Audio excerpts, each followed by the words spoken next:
webinar about the geography and sports studies. Before we begin, I'd like to thank a few colleagues who helped me make this event possible. Jean-Michel Deleuil, my supervisor here at Université Libre de Bruxelles, Maria Veronique Barra from Universidad Nacional Autónoma de México, and Luiz Guilherme Bulamark from Instituto Federal de Brasília in Brazil, for all their support on the organizing committee of this webinar. It's also a pleasure to have these sessions recorded and hosted by the National Institute of Science and Technology for Football Studies, UNICT Futebol from Brazil. And many thanks to Carmen Hial and Lucas, who are managing the entire transmission and who had to wake up early to be here with us. And also thank you everyone joined today from different time zones, especially our presenters who adjust their schedules to share their work.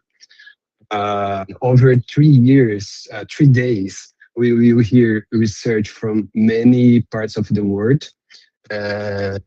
It's good to remind that we receive a proposal from almost every continent, which shows the reach and vitality of this field.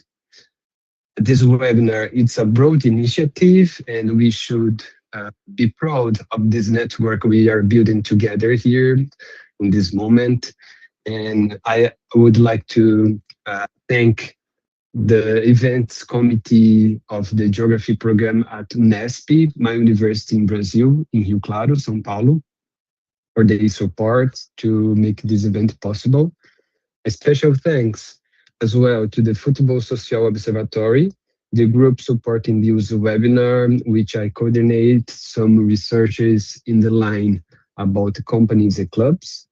And finally, and most importantly, I would to acknowledge this Grupo de Estudos Mundo e Trem Fora das Quatro Linhas, where many of these discussions on geography and sports first took shape, guided by the work of Gilmar Mascarenhas, a key reference in the field, who passed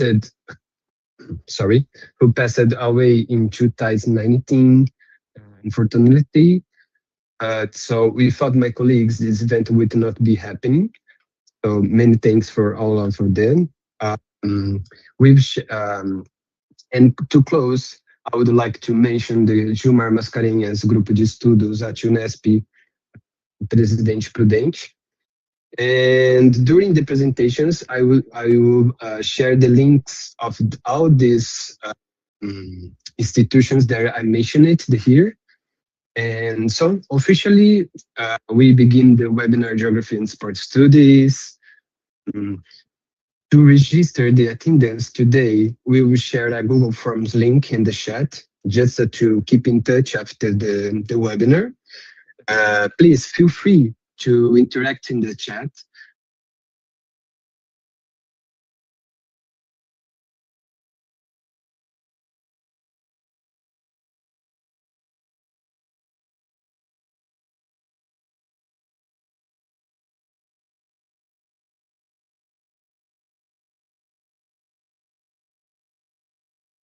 Type of meet with our colleagues and strengthen a network. Our objective is strengthen a network that can keep these studies moving forward. So some technicals heads up, we cannot on timing. Each presentation should be 15 minutes. I will keep in track of the time.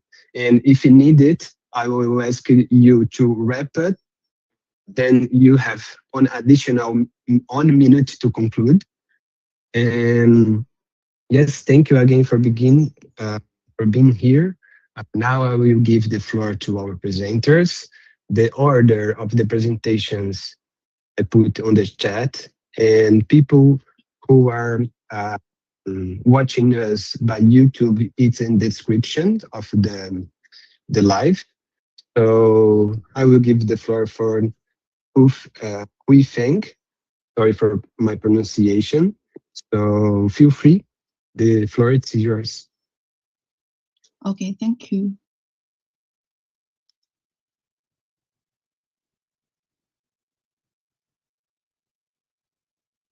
Hello, good afternoon. Can you see my screen? Hello? No, it's okay. We can see. Okay. Thank you so much. I will start my presentation. Good afternoon, everyone. It is 6 p.m. in China. Well, thank you for the chance, and it is my honor to present my presentation today. The title of my presentation is The Digital Arena, the Global Rise of Esports as a Novel Tool of Public Diplomacy. Well, to start the presentation, I have structured my presentation into 8 parts. I will begin with an introduction to the global phenomenon of esports, followed by 3 research questions that motivated my research, and then I will briefly outline my methodology before introducing a new conceptual framework, which I call it Digital Arena. And after that, I will introduce the 3 key findings of my research illustrated by 4 distinct country case studies. And finally, I will engage in a critical discussion with the inherent challenges of esports diplomacy before concluding with the broader implications of this work. So, well, I will start with a simple fact. The fact that esport is no longer a niche subculture, it is a global phenomenon, and with over 500 million fans worldwide and revenues in the billions, professional gaming fills stadium and dominates online streaming platforms. Its audience is young, globalized, and deeply engaged, and this massive interconnected stage has naturally caught the attention of the states. And so my argument today is that this growth has transformed esports from a simple pastime into a potential arena for international relations and public diplomacy. And this brings us to the puzzle that can a medium that was built purely for entertainment and play be effectively used for the serious business of craft? The traditional view, of course, says that esport is just as an entertainment or a commercial enterprise. However, we are now seeing an emerging reality where states are strategically invested in promoting and leveraging esports. So this led me to formulate 3 key research questions. The first research question is that how are state and non-state actors actually using esport as a diplomatic tool? The second question is that what are the specific mechanisms through which it projects soft power? And third, what are the inherent challenges and limitations of this new practice? And here comes the approach. To answer these questions, I employed a qualitative multi-case study approach. The method allows for an in-depth understanding of the how and why behind complex social phenomena. I drew on empirical evidence from a wide range of sources, including policy documents, media analysis, and scholarly articles. The 4 countries I selected for comparison are South Korea, China, the United States, and Saudi Arabia. They were chosen not just for their prominence in esports, but more for their very different political systems, cultural contexts, and strategic approaches, which provide a rich basis for comparison. And to frame the analysis, there is conceptual work I called the digital arena. The core idea is very simple. Just think of sports not just a playing field for gamers, but as a digitally constructed space where nations compete for attention, influence, and reputation. It functions much like it's just like the Olympic Stadium, but it is virtual, decentralized, and largely owned by commercial entities. And this concept helped me move beyond seeing esports as just a sport, and instead view it as a dynamic space for symbolic international competition. So how does the digital arena actually function as diplomatic tool? The analysis reveals that it operates three primary channels. The first is the cultural embeddedness. The second is the hosting of mega events. And the third is the role of players and teams as what I call the athlete citizens. Well, the first channel is the cultural embeddedness, refers to the soft power that flows from the games themselves. Video games are cultural products. They are filled with narratives, aesthetics, and values that originate from their country for development. When a global audience plays a game from South Korea, China, or the United States, they are passively absorbing the elements of the nation's culture and the urban landscape and even its philosophical ideas. So this creates a subtle positive association with the source nation, a form of influence that is not preached but experienced. And the second channel is the strategic use of mega events. Hosting a world championship for a game is a digital equivalent of hosting the Olympics. It provides a nation with a global platform to showcase its technological modernity, the organizational capacity, and its hospitality. So for the first host country, the event is an opportunity to project an image of being dynamic, futuristic, and open for business to hundreds of millions of viewers worldwide. Well, the third channel focuses on the players themselves. And elite esport athletes achieve a level of global celebrity that transforms them into cultural ambassadors. Their skill, their composure under pressure, and their personal stories become associated with their nations. So when a global fan base admires a player like Faker from South Korea, they are also consciously were not forming a positive impression of the country and a culture that produced him. So they embody national characteristics on a world stage. Now let's bring these channels to life with our first case study, South Korea. South Korea is the undisputed pioneer of esport.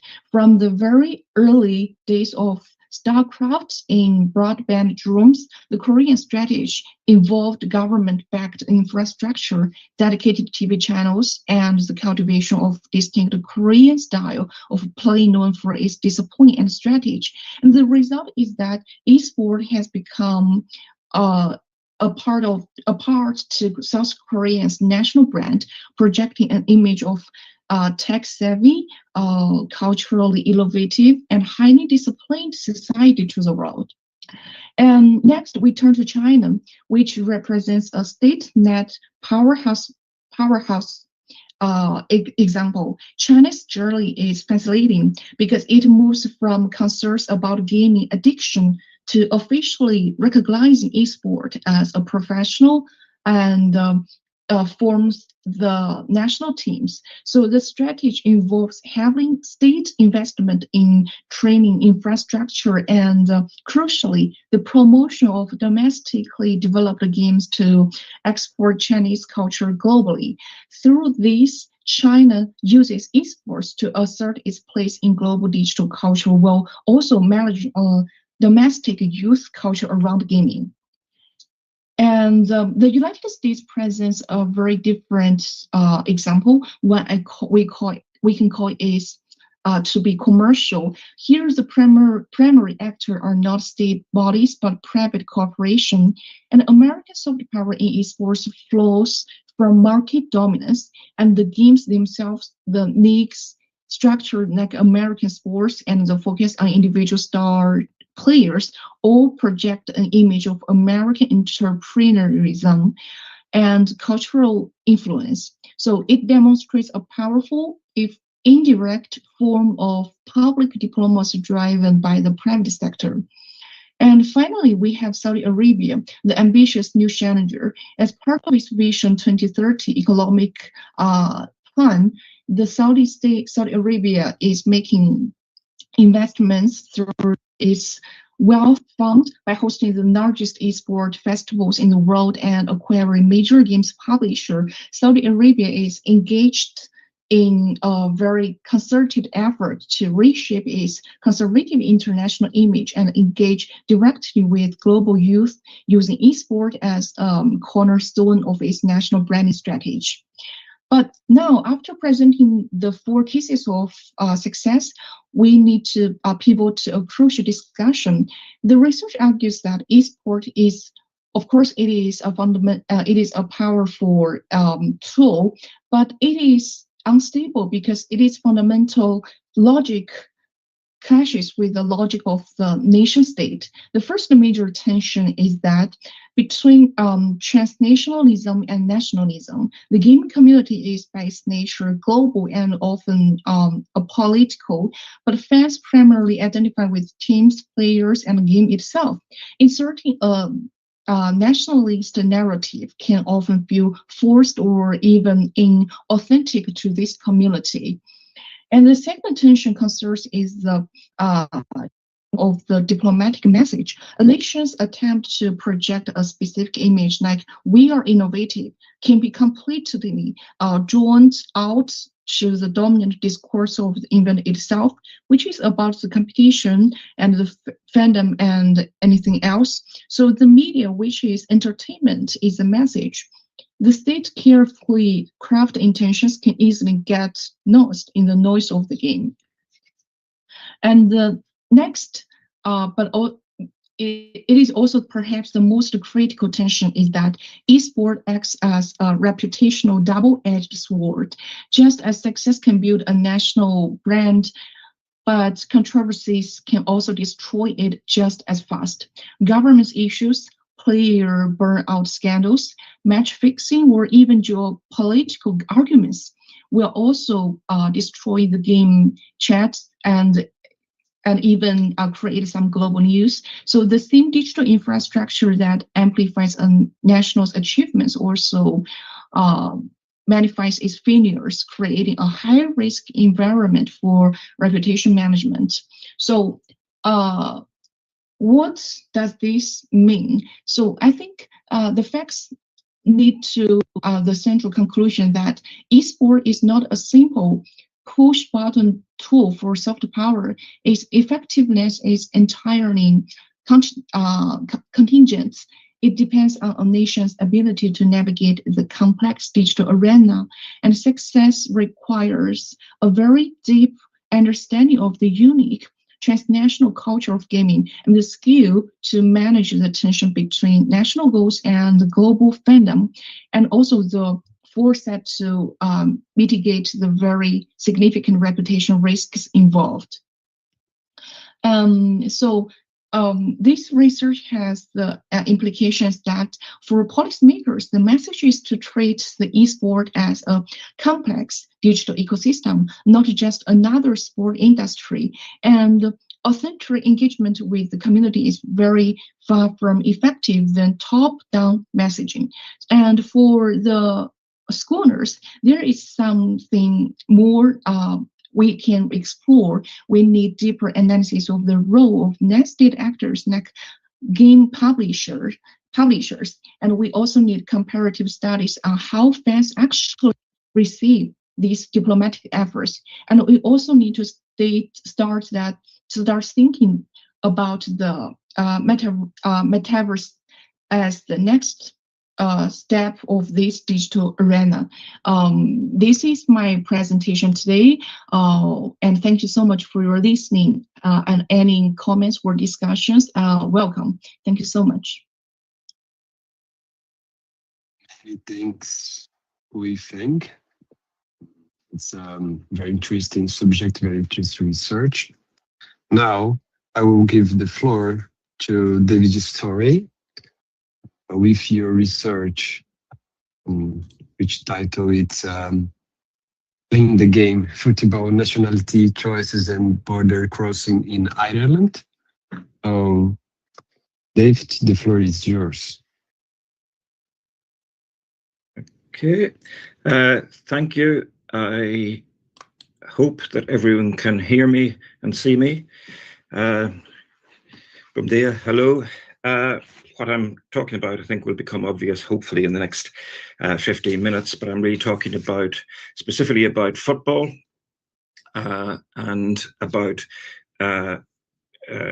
men's international football and players who have a choice in terms of their nationality, in other words, who they represent in the international game. This obviously relates to, well, I suppose, to two key issues, one being migration, in terms of we can think about migration flows from one place to another, and we can also think about the routes that people take and the routes that people have that connect them back to other places. More specifically, obviously, we can talk about national identity, both the ideas of self-identity, and when we're talking about international sport, ideas of collective identity. So, and therefore, national sports teams, we can argue, can be said to represent the nation. The nation is embodied, therefore, in those who compete. What I'm primarily concerned about here is what people have referred to as nationality swapping, whereby people adopt a sporting citizenship that may or may not be at variance with their presumed national identity, and therefore that raises issues of flexible and fluid identities. Obviously, international sports occasions are occasions where the nation is performed in a variety of ways, through anthems, through flags, through the donning of the national colours, both obviously by the competitors themselves, but also quite often by the fans attending those games as well. We can go way back to the historian Eric Hobsbawm as sort of players being the primary expression of their imagined communities, to use the much hackneyed phrase of Benedict Anderson. The imagined community of many millions seems more real as a team of 11 named people. Or more recently, Max Morrow saying that football provides a magnifying lens through which critical aberrations of the nation come to the fore. In terms of this notion of choosing nationality and the connections between national identity and sporting citizenship, obviously there's a regulatory environment, in this case governed by FIFA, world governing body for football. It essentially relies upon players having either an ethnic or a civic basis for their citizenship. It therefore deploys, generally speaking, national citizenship criteria through birth, through ethnicity, family background, etc. From the point of view of players, we can argue that, do they base that decision upon cultural connections or a sense of identity or affinity, or is there a more instrumental or career-based decision? This also gets us thinking about ideas of citizenship, and as Gijs Brunk, talking about this, has talked about either thick, thin, or in-between forms of citizenship. FIFA's regulations, I'm not going to go into detail on this, and there are some exceptions to their rules, as it were, there always are, but basically relies upon the idea of entitlement to national citizenship. But obviously players may be entitled to more than one citizenship by virtue of family background, by virtue of residency, and so forth. Players are entitled to switch their allegiance, but there are those that can only be done under certain rather limited circumstances. For some people, this is seen as a rather seen as a case of instrumentalist and commercial values undermining sporting virtues. And for others, it's that sort of distinction between what we might see as a more static, or rather a more fluid and less static and less geographically bound sense of identity juxtaposed to standard notions of citizenship. Nationality swapping is a long-standing sporting phenomenon. It's not something particularly recent. It has a long history within football as well as within other sports, within the Olympic Games and so forth. For some, it presages a sort of a de-ethnicization of international sport, but for others, as Janssen et al. Have argued, quite often and in most circumstances, they use the term reverberative causation.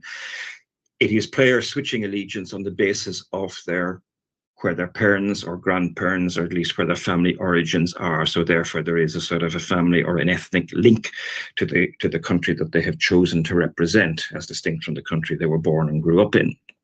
If we look at this at a global scale, the Men's Football World Cup of 2022, you had 136 players in that tournament that represented countries other than the one they were born in. That's, around about a fifth of players in the tournament. 59 of those players, more than 2 squads worth, were actually born in France. And less than half of those were actually representing France. At the Men's European Football Championships, the finals tournament in 2024, you had 11 countries in a European competition that included players that had some form of connection, family connection to an African country, and 60 players of that tournament could have, had they made a different decision, elected to play for an African country, either through birth or more likely through family connections. We could argue that almost half of the countries in the African continent, 25 of them, were represented within that European tournament. And the very recent African Cup of Nations, again, you had over 200 players. That's probably 29–30% of players in the tournament were born or grew up in Europe. And about half of those, 102 of them, were born in France, 24 in Spain, 19 in England, 18 in Belgium.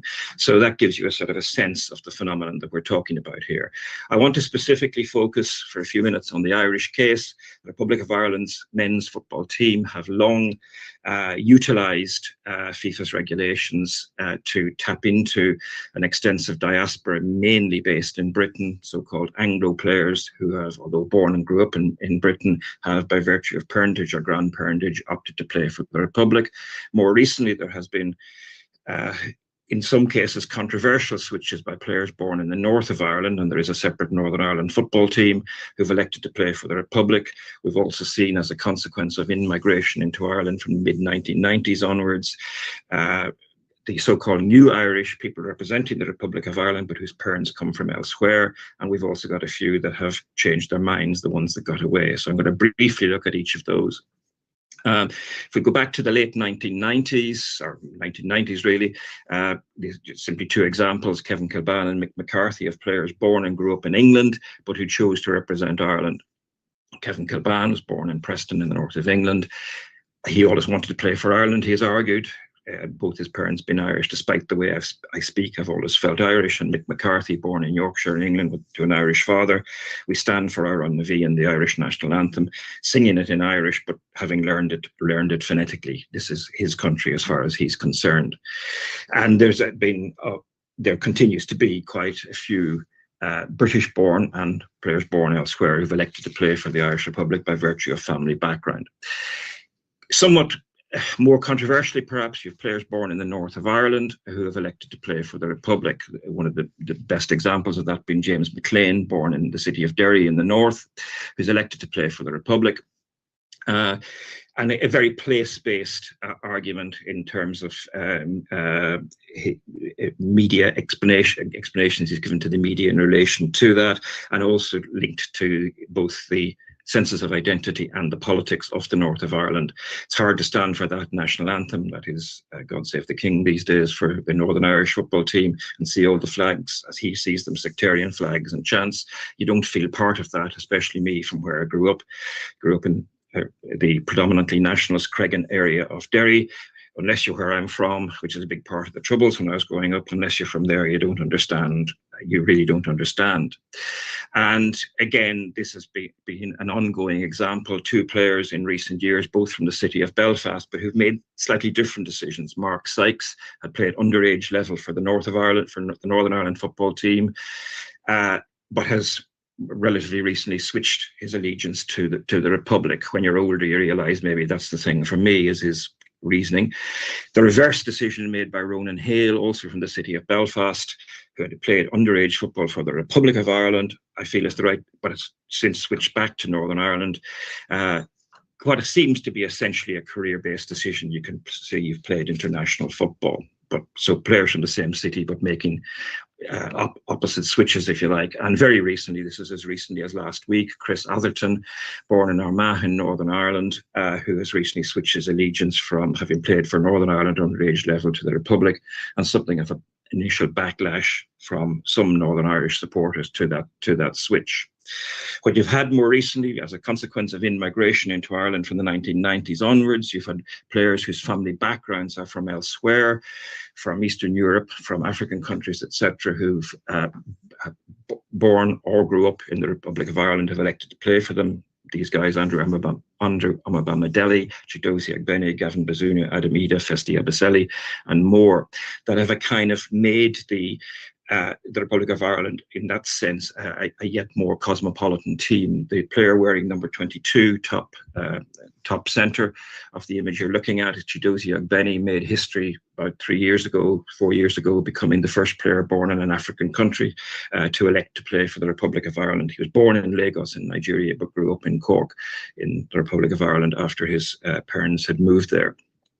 Players who got away, this is approaching the final point I wanted to make. Two players who, two followers of football in England, will be very familiar to you, Declan Rice and Jack Grealish, both of whom originally opted to play for the Republic of Ireland by virtue of, in both cases, grandparents, but have since become England internationals. Somewhat ironically, in a international match played in Dublin back in September 2024, England beat Ireland 2-0, and the scorers, perhaps not completely unironically, were Grealish and Rice, leading some Irish fans to a kind of vent their spleen against what were seen as traitors to the cause. Rice himself has made a very public statement at the time in 2019 when he made his decision to revert to England.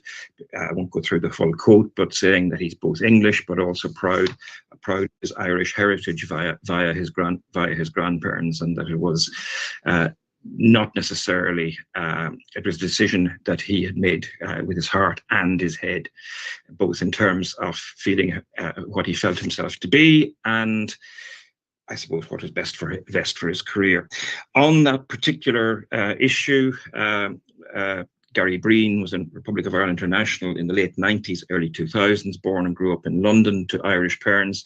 Again, I won't read the full quote, but he has wade into this debate to kind of say that, well, people should know what they are and that you should declare at the age of 18 that this is who I am and this is who I'm going to play for, rather than as Rice did, wait till a little bit later to make that decision and seemingly change his mind.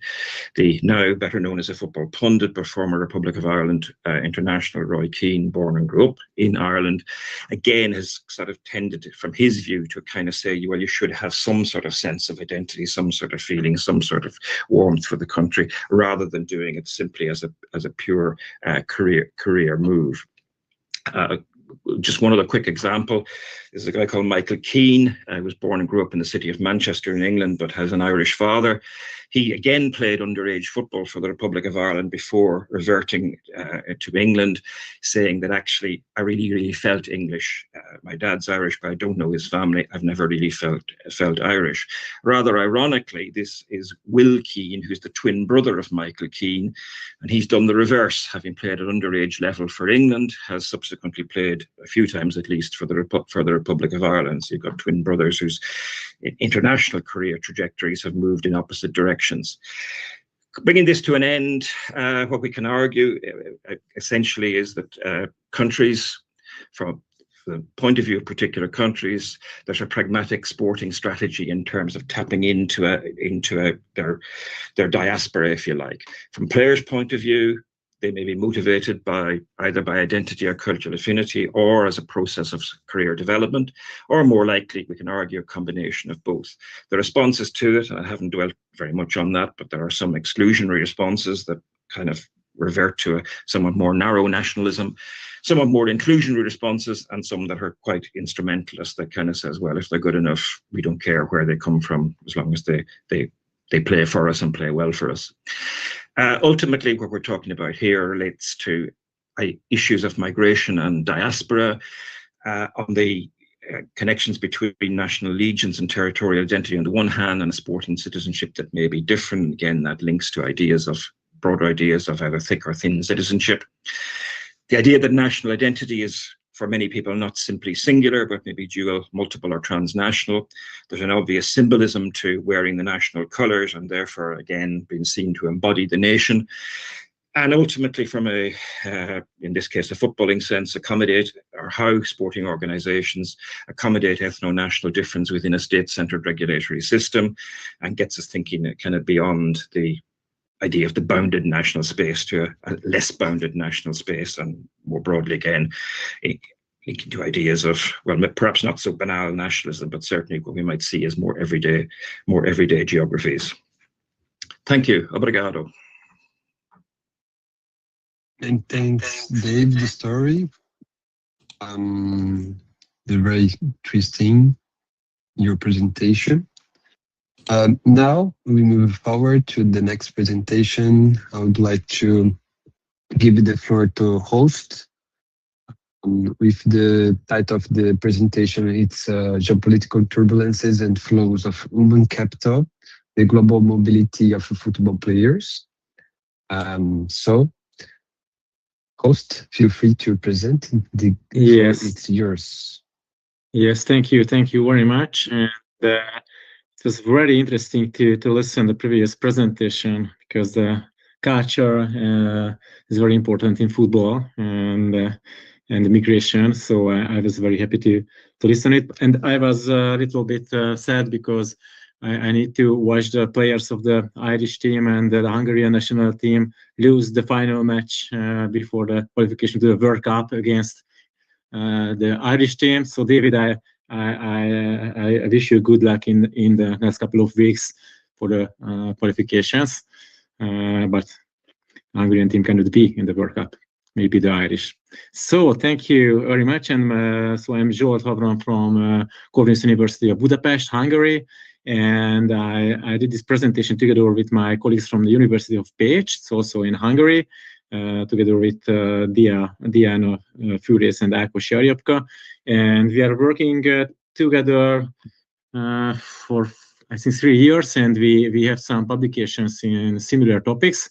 And this research is just finished now, and I'm very happy that we can show it to you. So, what was the aim of the research? So the background is management, international human resource management, and we would like to find a connection between the global migration and the geopolitical uncertainty, because we see that in the global world there are a lot of new risks related to the COVID, the wars, conflicts, and it seems that we can have a research in this field. In the context of geopolitical risk, mostly the research previously focused on the refugee movements, but not on the labor migrants. So we would like to combine the study of human capital mobility and geopolitical risk, because we see that it's an under-researched topic. And you can see here our research question: how geopolitical risk or uncertainty affects migration, and we calculated with a lot of or several different variables. But why football? And this is the question, and our answer is that this is a very transparent labor market, because every international transfers are registered by the FIFA. And you can find every international transfers in the Transfermarkt webpage. So it seems it's a laboratory, and we could find a lot of research with the using of the data of Transfermarkt. So it's usual, but we found the research gap because nobody started to connect it via the movement of the players with the geopolitical risk. And it's an interesting topic because we can focus on high-skilled labor force, the professional athletes in the highest level. They are high-skilled labor employees, and of course, in football, they are the most important resources, the human resources of the football clubs. And we think that we can tell something about, in general, the human movement and the global mobility, thanks to the data of football. Our theoretical background is the migration system theory. Very briefly, in the beginning, the economists saw that the most important to talk about the price of the labor, the human labor. So if it's cheaper, the companies would like to invite colleagues from abroad. And later, the migration systems theory seeks to explain individual level migration decisions, but this theory includes the social factors, culture, political influence, and so. So we would like to add some new push and pull factors to this theory, and the sport seems a good example and a good data. Just very briefly about the literature, we would like to find research which use push-pull factors, so this theory, and connect it with the geopolitical risk. And we found several qualitative type of research. We could find some quantitative research which gives some push and pull factors, but they didn't use the geopolitical risk or uncertainty. In the next slide, we summarize the most important research, and they are very new articles in this topic. Just for an example, if the geographical distance is bigger between two countries, of course the number of employees between the two countries, the expatriates, will be lower, or the cultural distance is bigger, the migration cost is bigger, and the migration from the home country will decrease. And I would like to show you our data set and variables. So between 2000 and 2022, we could work more than 84,000 international transfers between, I think, about more than 120 countries. And our dependent variable was the logistic of transfers to the country. We worked with two regressors. The first was the cultural distance based on Georg Hofstede model and the GLOBE project, and the other was the geopolitical risk. And there are several measurements about geopolitical uncertainty. We used the World Uncertainty Index and the Geopolitical Risk Index because this two contains a lot of countries and covered the period we have the data from the transfer market. And we use some control variables, economic difference, GDP per capita, sport professional difference, FIFA ranking of the countries, and the geographical distance, the distance between the capitals of the countries. And you can read our hypothesis that the higher level of geopolitical risk is associated with lower migration, controlling for other potential factors. I think I skipped the descriptive statistics, and I would like to show you the models. Finally, we have 6 models because we had 2 measures for the geopolitical uncertainty and 3. We use 3 models for cultural distance. So it means that we created 6 different models. Most of them are significant, and you can see the negative correlation, and most of the control variables were also significant. Based on it, we can say the following. So the variables of interest, the geopolitical risk and the cultural distance, decreases transfers across all 6 models. On the one hand, the higher the relative change in geopolitical risk, the less the value of the transfers, and a larger cultural distance means fewer migrations or transfers. Based on it, we think that we find that our hypothesis can be confirmed. So the larger the geopolitical risk and the cultural distance, the fewer the football transfers there are. And we found that this is the first empirical quantitative investigation which connects in the big data the correlation between geopolitical uncertainty and the global migration. About the discussion, we found that the lower migration associated with greater cultural distance is consistent with previous studies. So this part was investigated, and we could compare our results with the previous qualitative studies, which says that the geopolitical risk, of course, can decrease the number of migrants. And why is it useful? Because we think that we have some theoretical contributions. As I mentioned, it's a novel empirical study, when we could aggregate individual decisions that takes geopolitical uncertainty into account. Secondly, we could use a fully transparent and complete database. The professional football is a very, very transparent database.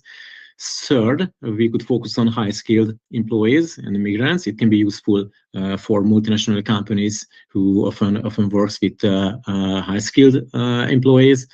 And finally, we contributed to sport management theory with the better understanding of international migration of professional athletes.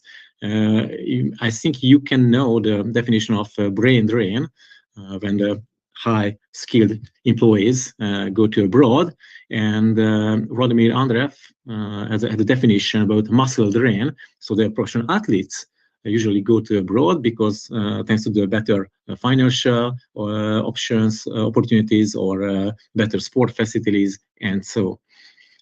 What can we tell about the management recommendations? We can recommend that companies adopt HR policies and practices that promote employee development, and we think that they can increase the capabilities and the competitive advantage of the companies.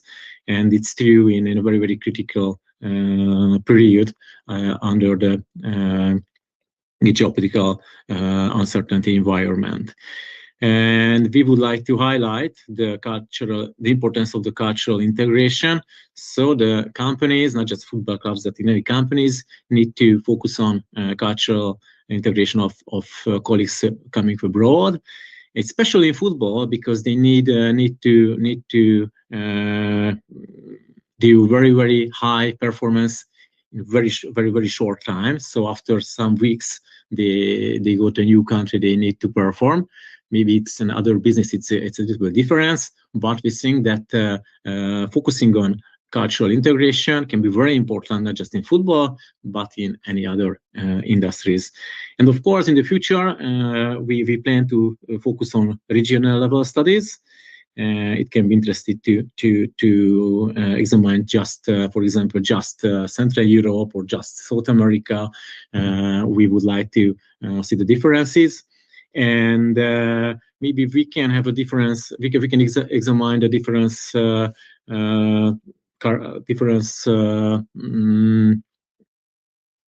members of the players, like the 1%, the first 1% of the players, the most with the highest estimated value. Maybe they have a special role in this global migration. And of course, we can go ahead with a qualitative type of research to support our quantitative results. So with just some sources we use, I would like to highlight, and thank you very much. If you have any question, I'm happy to answer at the end of the session. Thanks so much, host. Just a reminder that in the end we will discuss and open to questions. And now I will give the floor to David Barrett with the research. The title is "There is no place like home: the challenge of mapping the distribution of sports clubs in the UK and Ireland." So David, the floor is yours. Feel free to present. Thank you, Jonathan. Good morning, good afternoon, good evening to everyone, depending on where you are in the world. I will scoot to the start of my presentation. So I'm going to leave the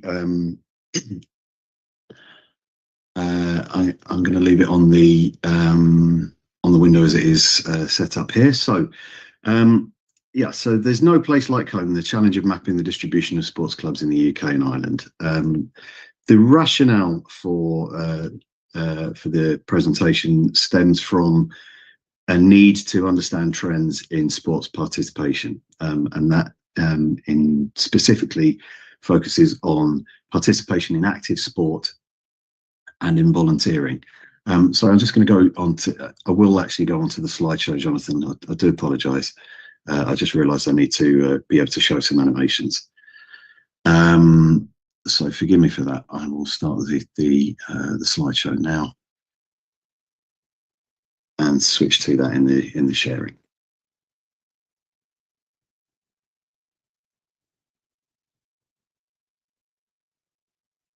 Okay, so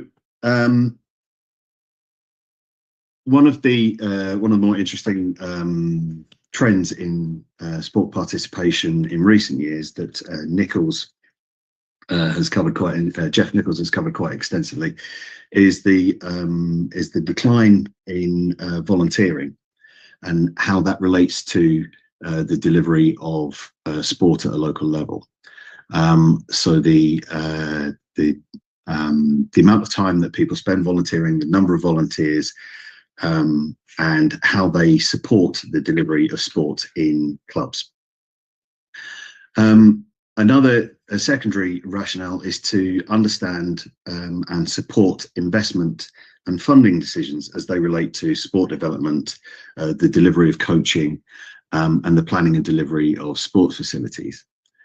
And the third rationale is to establish a baseline for future research.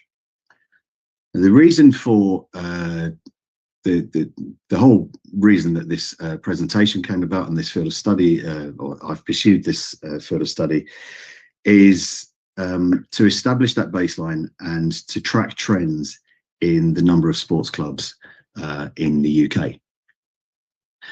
So in this field, we have to have some clarity about what we're discussing. So what constitutes a club? And there is actually a Sport England definition. Sport England is the national agency which supports participation in active sport and physical recreation. And they have a definition which is that a community sports club with a club is defined as a community sports club with a recognised governance structure, a constitution, a bank account, and a committee that has a membership programme in place and is affiliated to its recognised governing body. Generally, the club is single sport, but where it is multi-sport, the different sections of the club are affiliated to the national governing body. So clubs can have a number of different definitions, and that actually creates an issue when we're trying to map them. A club in one sport could be a team or a section in another sport. Some clubs are regional or national in nature.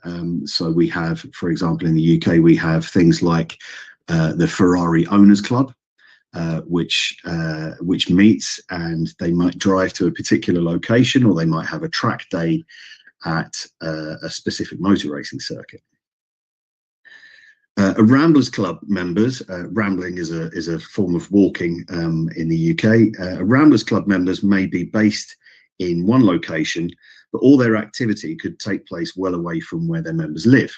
So, for example, we might have a Ramblers Club based in the centre of London that does all of their walking well away from the centre of the city. They will meet at a point in London, travel to a fixed point in elsewhere in the country, go for a long walk, and then return home. Club members might be defined by common characteristics rather than geography. So there are, for example, a number of clubs or looser organisations which relate to LGBT or lesbian, bisexual, gay and transgender participants, and they might meet nationally, but they have what they term as a club, but it doesn't necessarily match the local definition or the generally accepted definition of a locally based voluntary sports club. So home venue can be hard to pin down when clubs use multiple venues or when their meeting points are in public spaces. And we have to be careful about how we relate clubs to the venues that they use. And again, one club might use a number of pitches within a specific location. And that might be through necessity. They might have to field several teams in a particular sport, or they might have lots and lots of fixtures and they might need to fit them into a fixture calendar. So the existing data consists of, or prior to the research that I'm going to explain, the previously existing data consisted of various studies of clubs. So there were repeated surveys by an organisation called the Sport and Recreation Alliance, the SRA, which conducted biannual surveys of clubs, and then there was the Sport England club count exercise, which is the research that we undertook on behalf of Sport England. And that collected data on over 70,000 clubs in 85 sports, organised by 95 national governing bodies. But in that study, there was no measure of club size. So this study relates purely to club location. So we took a snapshot of the situation at the end of August in 2017, and we sourced the data from a number of different sources. So we asked national governing bodies to share their lists of affiliated clubs. We went to active partnerships, which are the the county level organisations which work with local authorities, and they work with voluntary clubs to develop sport, and we asked them to share their club directories, and we conducted our own web searches where governing bodies and active partnerships were unable to support that data sharing process, and so we filled in a lot of the gaps which previously existed. And then we went through a long process of cross-referencing and data cleaning to produce the final data set.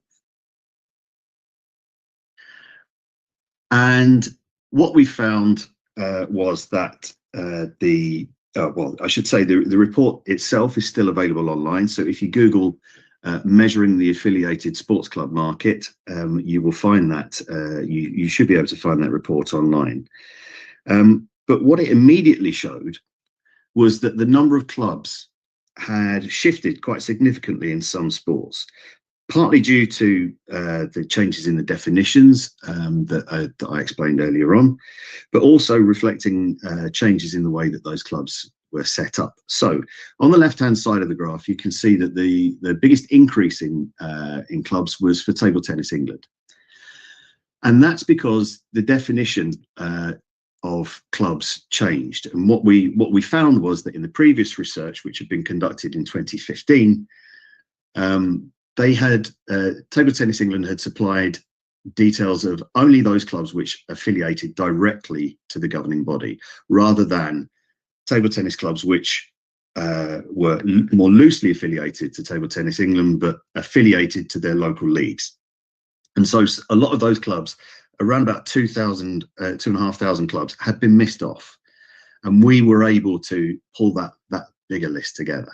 You'll also see that there's quite a substantial increase in football and cricket clubs, and the reasons for that are slightly different, and that's partly due to improvements in the quality of the data itself, but also quite significant growth in participation by women and girls, and new clubs being established to cater for that increase in female participation.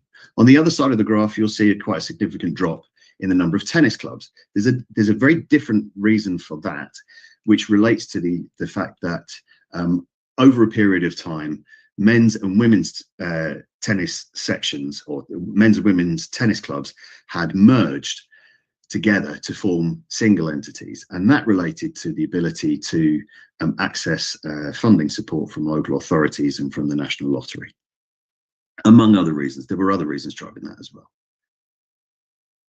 And so when we map them, when we map the clubs at county level, you can see that there are two quite significant concentrations: London in the southeast towards the bottom right hand side of the map, and up to the further north, you'll see that around Manchester, West Yorkshire, Lancashire and Merseyside, there's another significant concentration of clubs. And this is just mapping crude location and mapping the crude number of clubs. It becomes more interesting, however, when we look at the map standardized by population. So what we have here is the population per club. And this is, again, something of a crude ratio, but it's dividing the local population, or the population at county level, by the number of clubs in that county. So you can see that in metropolitan areas, again, like London towards the bottom right hand side, Manchester to the northwest, and West Yorkshire, and Newcastle upon Tyne to the northeast, you'll see that there's a much higher ratio of population per club, which suggests that those clubs are under there's more competition for places in those clubs, or those clubs are bigger and serving a bigger, each individual club in those areas is serving a bigger population. Or another interpretation might be that those clubs are under more strain in terms of meeting the demand for sport and physical activity. In the centre of the map, you'll also see that Birmingham and West Midlands show up, and these are the large metropolitan areas of England. And then we looked at club distribution by deprivation. So you can see here the red-green shading. The green shading shows that there are more clubs, and the red shading fewer clubs in each sport. And we map this by the deprivation decile. So there is a national index of indices of multiple deprivation, and it breaks the whole country down into very small population areas, and we're able to match where a club is in relation to how deprived that location is. And what you can see here is that generally there's a locational bias towards the less deprived parts of the country. Even in football, which is considered the people's game, and we would if that were absolutely true, we would expect to see more football clubs in more working class areas, perhaps less affluent, more deprived areas. But what we see is actually football clubs tend to be located in less deprived areas, more affluent areas, and that holds true for most sports, with a couple of notable exceptions. The most obvious being boxing. And boxing clubs tend to be located in the most deprived parts of the country. Lots of reasons for that, mainly because, again, boxing is able to be flexible about where boxing clubs are able to be flexible about where they operate, and therefore they can set up almost anywhere, and they're not fixed to a particular type of facility. They can use almost any space to establish a boxing club. So at the end of the analysis, we made some recommendations, and one of those was to close gaps in the data coverage. We didn't get every sport, we got all of the major sports, but we didn't get every sport, and there were some parts of the country where the data was patchier than others. And we wanted to track change over time to produce regular updates. We also thought that that some of those governing bodies needed support for their data management, and we wanted to engage others in that data collection process. So when we take this down to individual sports, one of the things we can look at is individual sports, their club locations, and the venues that they use.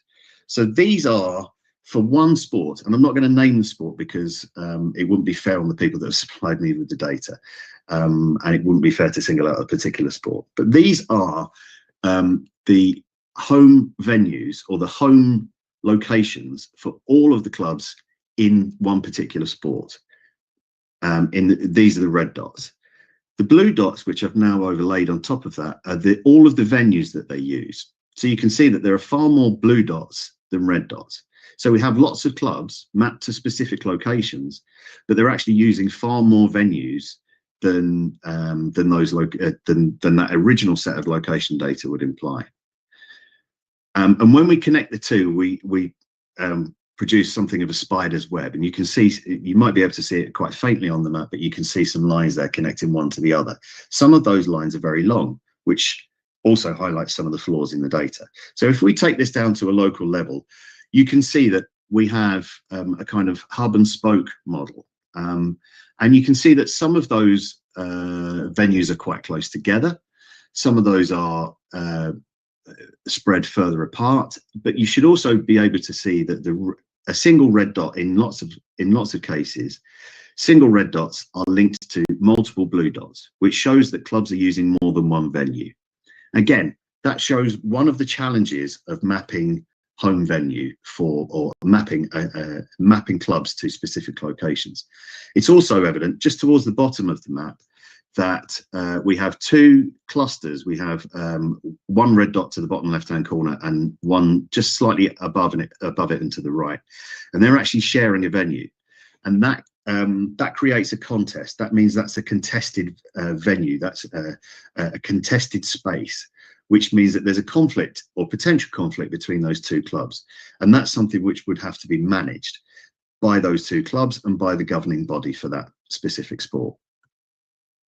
If we look at a single club in another sport, so I'm going to take an example from Sheffield because okay, thank you. So so I'm going to go very quickly through this. So we have an original ground and we have a new ground. So the club moved from one to the other. It's about 7 kilometers between the two.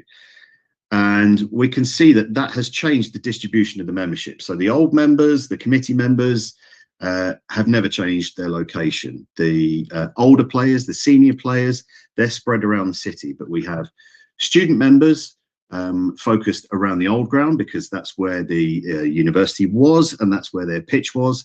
And the university closed that pitch and opened a new one to the south. So there has been some movement in where those members go to access their sport. And when we map it using a heat map, we can see a very different distribution. So why does it matter? Well, we want to track that change in club distribution. We want to understand which clubs survive and thrive. Part of that is understanding how sport has recovered from COVID and the cost of living crisis. And we want to understand the demand for facilities and coaches and explain changes in participation data. The good news is a new study is about to start with a consistent approach from 2017, although some refinements, and we're working to build a live data set which will converge with the German model, which is the Bundesinstitut für Sportwissenschafts model of annual data, an annual census of NGB data relating to clubs and participants and volunteers. And we hope that it will support further research into club size effects, the effect of club size and the relationship between participant and volunteer ratios. And just to sign off, those are the references that are relevant to this presentation. Obrigado. Muito obrigado, David. It's very interesting research, and we will discuss further. Now, I will give the floor to Ken with the research entitled Reconceptualizing Accessibility to Sport Infrastructure. So feel free to make your presentation, Ken. The floor is yours. Thank you, Jonathan. Thank you, David, for your presentation before. I think our researchers will be closely aligned, so I'll be interested to take this discussion forward. So, as Jonathan said, my research is based on really trying to reconceptualize the way we understand facility access and facility adequacy. So I'm going to begin a little bit with posing a deceptively simple policy question. Are there adequate swimming pools wherever you are? And why is it deceptively simple? Well, because it's a very complex answer. And what happened recently in Flanders here in Belgium is that it triggered a major public reinvestment program. But I'll dive into that a bit more later. What I'm trying to say here is like, what does adequate actually mean, and adequate for who? So, it has a bit of the dilemma of like, how long is exactly this piece of string? So what I'm trying to argue here today is exactly that adequacy is not really a technical concept. It's more so depends on how we conceptualize it. So I've structured my presentation today into 3 parts. The first talks about policy trigger and the conceptual tensions that arise from that, the methodological limitations in which we have measured adequacy in the past, and also providing new insights using new spatial accessibility modeling, which demonstrates ultimately that participation cannot occur unless facilities can be accessed in the first place. So what we see here is kind of like an understanding or an overview of how sports infrastructure is sort of planned in consideration for supply, demand, and population dynamics. We have the 3 factors which come together. However, they operate within demographic structures, they operate within spatial constraints, the political priorities, and financial realities, of course. And this means really ultimately that infrastructure adequacy is not purely a spatial issue, it's rather a political, institutional, and a normative planning issue.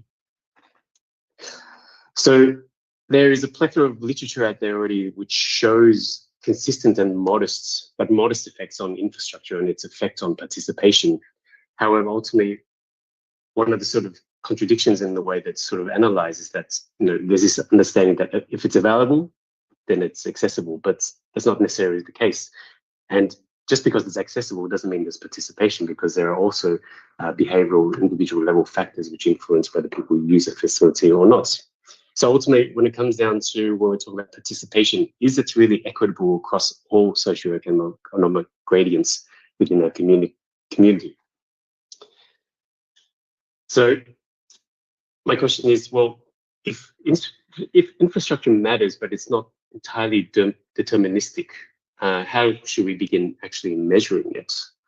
Well, are we building swimming pools because people are swimming, or people swimming because we build them? So swimming is the case study here because it's predominantly facility dependent. People who need swimming pools to swim. Of course, there's open body water swimming, but in a country like Flanders, which has a very poor coastal area, it's most of the open body swimming areas in Flanders is actually by law not allowed to swim in. So people actually are confined to swimming in actual swimming pools here in Flanders.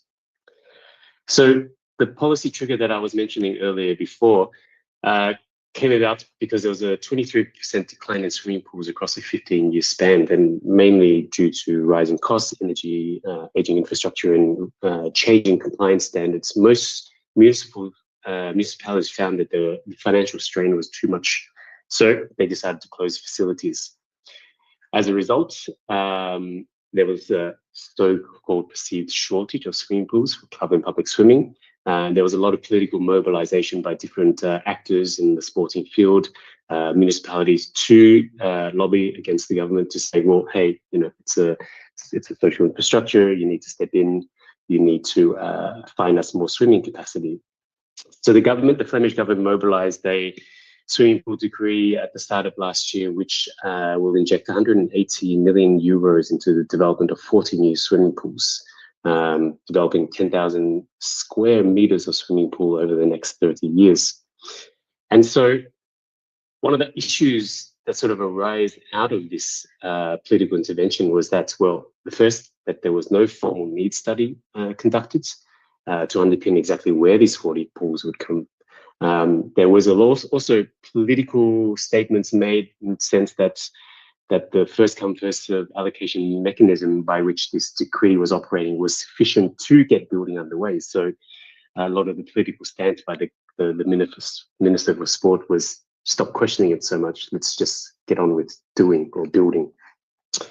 And so, this lack of formal needs study or spatial analysis wasn't something new. It was in previous governments that sort of had introduced the new policy in its drafting.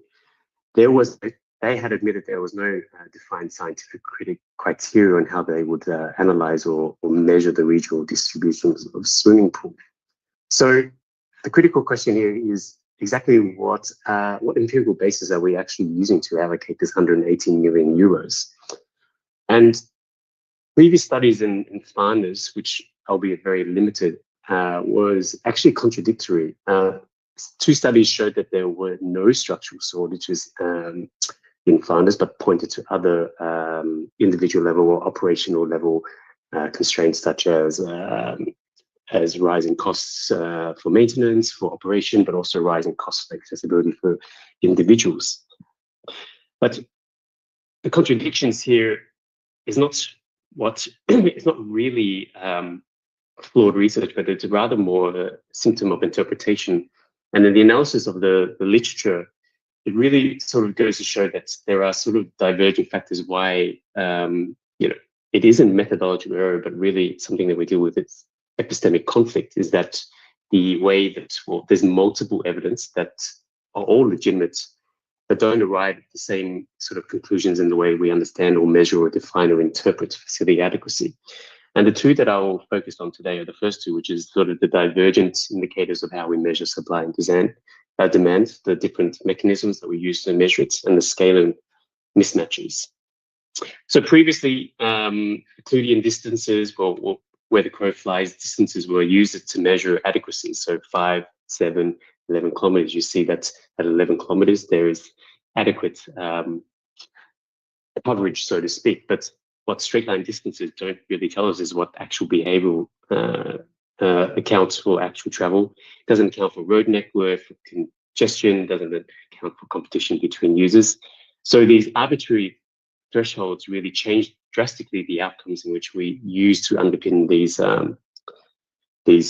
I guess, decisions on which policy is made. So political consequences can be severe in terms of the way it comes to spatial planning, service provision, and financial investments, in the sense that it could ultimately widen social spatial inequalities that until now have sort of continued being masked. So what I propose here, or I guess I offer up an alternative normative anchor, is that, well, what if we reposition pools as a public health service rather than a recreational facility? In the Nordics, in Belgium, and even in Australia, swimming is seen as a health and safety competence, which is sort of embedded within all the sport for all principles and also within the educational system. So we often understand supply through participation, which is sort of really grounded within data, which is captured by club or school usage, but often informal, casual participation data is much more difficult to capture. So if we sort of step back to a more universal access perspective, then we need to also consider the different modes of transport. Someone who has an access to a car or can drive can largely access much greater distances, more facilities than someone who relies on public transport or walking. So using a floating catchment area, which was largely a spatial modeling tool which incorporates time and mode of transport, developed in the early 2000s to measure access to health services. We can sort of see, here using, say, a 15-minute metric by car, we see that 95% of the population actually can reach a swimming pool. But when we analyze it through other modes of transport, say cycling, that coverage reduces down to 66%. A 15-minute walk, unsurprisingly, is 18% of the population is really contained to more denser areas. And by public transport, the situation is not any better. 21% within 15 minutes, 50% within half an hour, 75% within 45 minutes. And we see here that the geography of adequacy really changes completely depending on the transport assumptions, which is really largely constrained by urban structure and networks. For example, here you see public transport network is largely contained to the main arterials and to the main centers of the cities. So if policy assumes a car-based access as the normative standard, then equity or perspectives, disparities emerge in the way that we can access facilities. The second point I want to move on to is that it's not only just the mode of transport, but it's also our understanding of, well, okay, how much service is actually available. And the modeling tool, the floating catchment or iterations of it thereafter, started to incorporate water surface area, population competition, and the fact that people were crossing between boundaries, between different municipalities, between different regions, not only to access facilities, sporting facilities, but also to access just employment opportunities to other infrastructure services. And ultimately what this does then, it starts to shift us from just counting facilities to actually modeling service availability. So if I zoom in into an area in the square box here, which is the area around the Brussels capital region, we see that in previous methods where we sort of measure X amount of facilities per municipality or one swimming pool per 1,000 population, we see that there's a distortion or misinterpretation of the way that we actually understand data or understand availability or adequacy. Here we see that only 6 of the 33 municipalities in this district have access to a swimming pool. And on the right, one of the studies in the Belgian study aggregated these numbers to different district areas and used a planning normative measure of 1.39 square meters of water per 100 inhabitants. And that was based on largely club participation data. And they found that, well, there was a shortage. But when we use the floating catchment area, we really see that after incorporating competition and cross-travel effects, we also see that the municipalities that don't have facilities actually had access within 15 minutes, albeit very short, low amounts of swimming pool water. 5 of the 7 municipalities that scored below the physical norm in the previous methodology actually received worse scores. And all 6 municipalities that scored above the planning norm in the old methodology actually received worse scores way below the physical norm that it had defined. So for what I'm trying to say here is that really it's the infrastructure supply is relational. It cannot be container-based. We need to look beyond the boundaries in which it's normally measured and communicated. And it's there for purpose. It's interpretable by policy, but the mechanic under which we measure it is critical. So on the right here is a disaggregation to the statistical sector.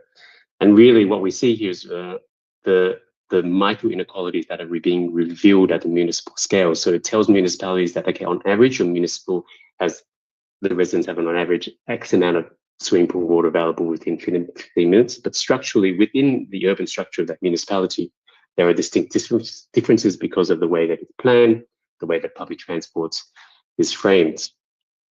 So in sort of closing up, I wanted to leave you, okay, well, what are the implications here with this new way of measuring? Is that it enables us to use the spatial modeling to provide alternative policy responses. And those responses are really measures of accessibility by time, mode of transport, but also facility capacity. And avoids the circular reallocation logic of, okay, well, there's low access, there's low participation, we just don't invest here. But rather it makes a differentiation between spaces which are have facilities but cannot be accessed, and spaces which don't have facilities but are compensated by cross-border traveling.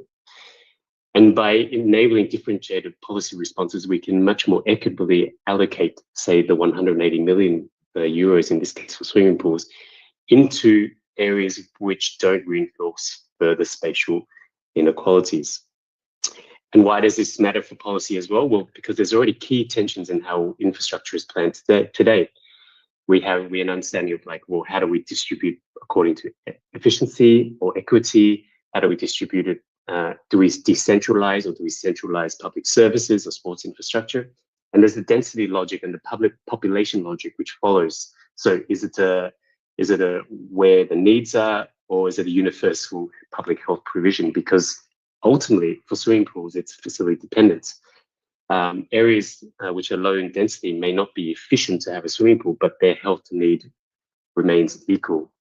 So I'll leave you with the last slide. In wrapping up, I wanted to say, well, if we measure supply incorrectly, then of course we design public policy incorrectly. Accessibility modeling ultimately does not simply show where pools are, but it actually reveals how infrastructure opportunity is redistributed across space. And that redistribution is inherently political in the end. But thank you. Thank you, Ken. Great research. Now I will give the floor for the last presentation of this session. Zenke, with the research entitled Greenways in Motion, Recreational, Running, Affective Atmospheres and Social Infrastructure. The floor is yours, Zenke. Thanks so much. Thank you very much, Jonathan. And just turning this up. Right. Thank you, Jonathan, for organizing, and thank you for all the other interesting research and the ones to come. I'm very happy to present my work today, running through green, affective and social dimensions of urban greening in the city of Chongqing, China. So I want to start with a picture of Chongqing, which I took last year, to show how difficult the city is to run and how complex the physical landscape is of the city. So basically, the city is built on mountains, on hills, and there are 2 rivers running through the city. So for most runners, it's less friendly comparing to other parts of the world. So in doing this research, I hoped this could firstly amplify sports geography, especially extend its margin to East Asia and Chinese cities, which I think is kind of overlooked in that context, and also to understand how people navigate and feel the city every day by understanding their movements in the city and how the body moves in the city, and also combine those together. I hope we can reach healthier, more inclusive, and more exciting cities that we live in. So, starting with the literature review I got, so at least will be structured as the way I've written the paper in. So, starting with the literature review, there were 4 sections that. The first one being from Great Green Urbanization. So, in the process of Chinese urbanization since 1980s, it started to be a very rapid process in urbanization, while it kind of like sacrificed the environmental quality in the sake of economic growth, and that's changed dramatically after the mid 2000s, especially after 2015. So there were a number of national initiatives to start to make city spring to make urbanization more environmental friendly.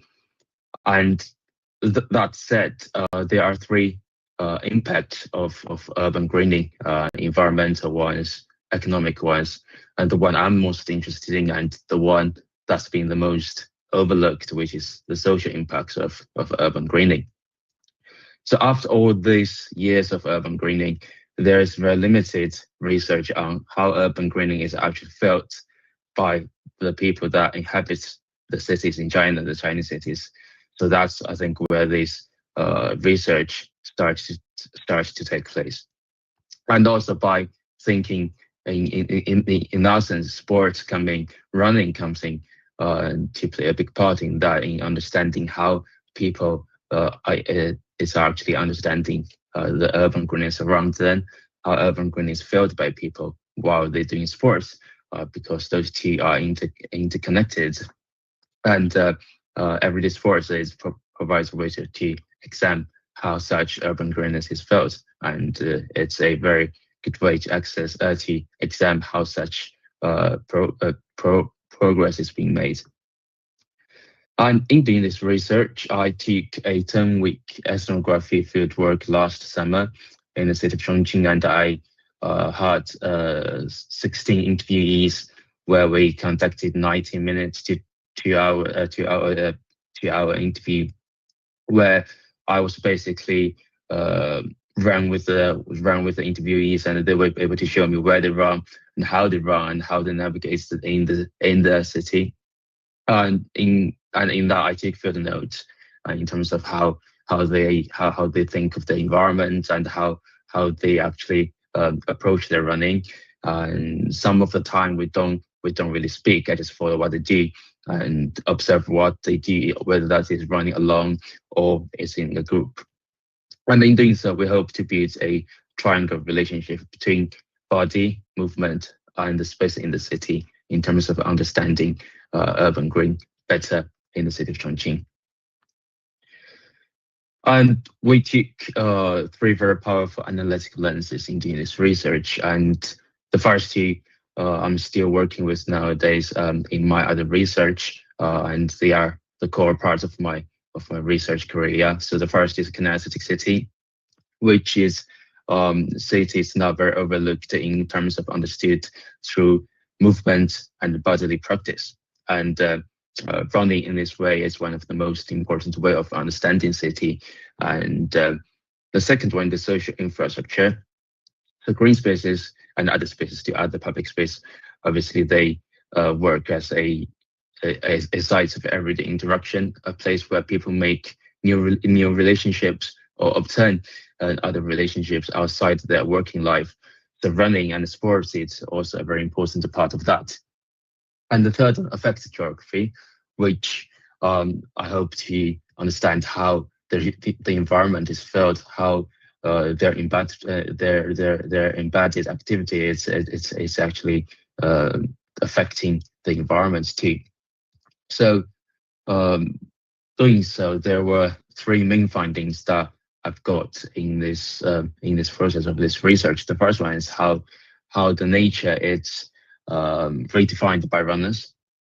So some of the main thought I had when I was doing the research is the artificial green. The artificial green wasn't very welcomed by the runners, and they didn't really like the engineered green, even though that's probably one of the main part of urban greening.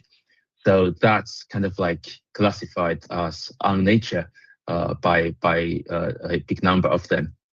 So that's probably too many of our too much surprise. And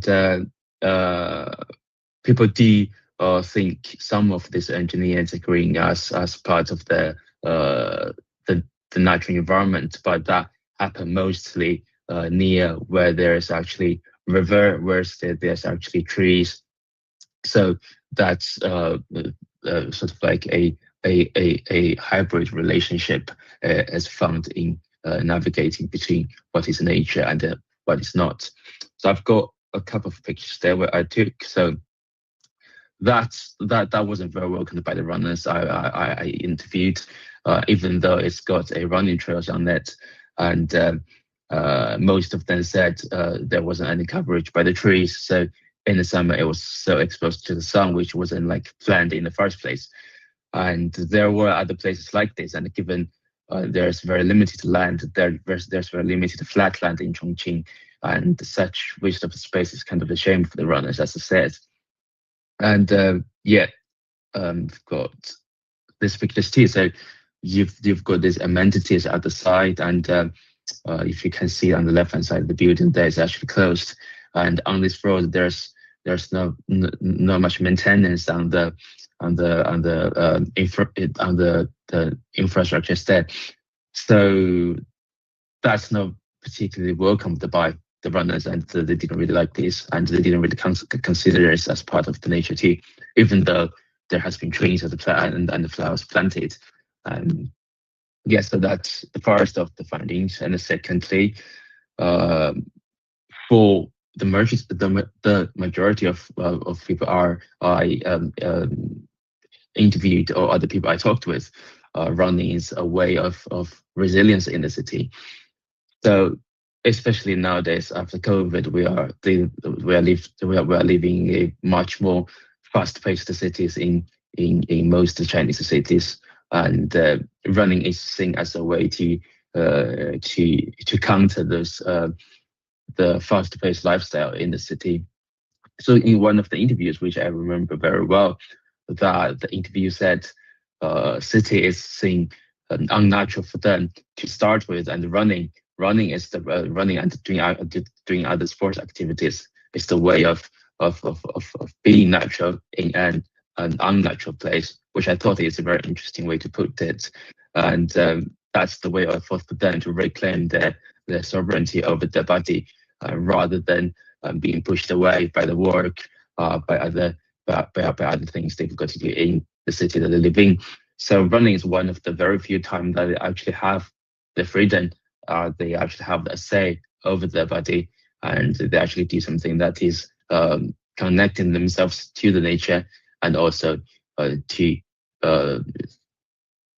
allow them more space between work and family. So that's kind of like a third place for them in their everyday lives, which I thought is a very interesting thing to find in this research. And the last one I concluded is green space as a social infrastructure. So I've lived in the UK for some time now, and we are kind of like used to park runs and organized marathons and stuff like that, which is happening week in, week out, and sometimes every day. And that's not the case in the city of Chongqing. So there's no park runs, and marathon is like once a year stuff. So it's very difficult to navigate yourself in a more organized way of running. But people do find those green space and running as a way of social infrastructure, and how they actually make their new relationships. And one of the most significant findings that we got is how they sort of like use running and those green spaces to obtain weak ties and sustain those weak ties with other people. So it is surprising that for more than half of those interviews, they actually said looking at those familiar faces every day and running with the same people every day actually brings them happiness and confidence in their everyday lives. So that's probably undervalued by in the research too. And so in seeing that, there are other groups, there are other running groups that's being formed in China too, being formed in Chongqing. And it's surprising that one of the first were set up like roughly 10 years ago, and it were more like a commercial try, which failed at the end. And after COVID, there were new forms of running groups coming up where it was basically very grassroots and more skilled runners. They gathered together to talk about how to prepare for marathon and stuff. So it's interesting to say that the commercial efforts were collapsed at the start, and then the very, very voluntary stuff actually succeeded.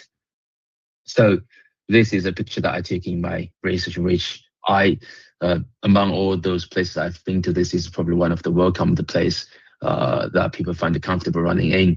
So it's next to a river, and it's got some kind of trees, not a lot, but it's kind of like sits quite nicely in between what is classified as nature by the runners and what is not. And also, it does have a lot of people doing other things from running. So people, they do square dancing there, they walk there, but runners don't normally find them disturbing. They actually find that kind of comforting, and they were able to share the space with other people who were doing similar activities in terms of bodily movement, in terms of sports.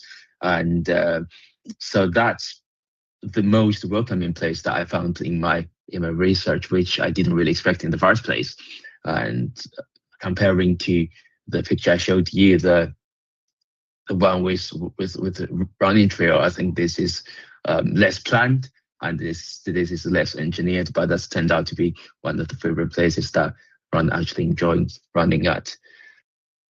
So just wrapping up, this is still an ongoing research for me. So I'm in my first year of my PhD research, and in my PhD project, I'm looking at social infrastructures for everyday sport and fitness in urban China, and basically understanding the provisioning of everyday sports in China, and the drivers and the benefits of why people doing supporting activities in the city, and how important such activities to them in their daily lives.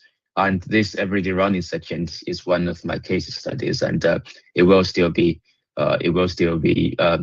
ongoing for a while.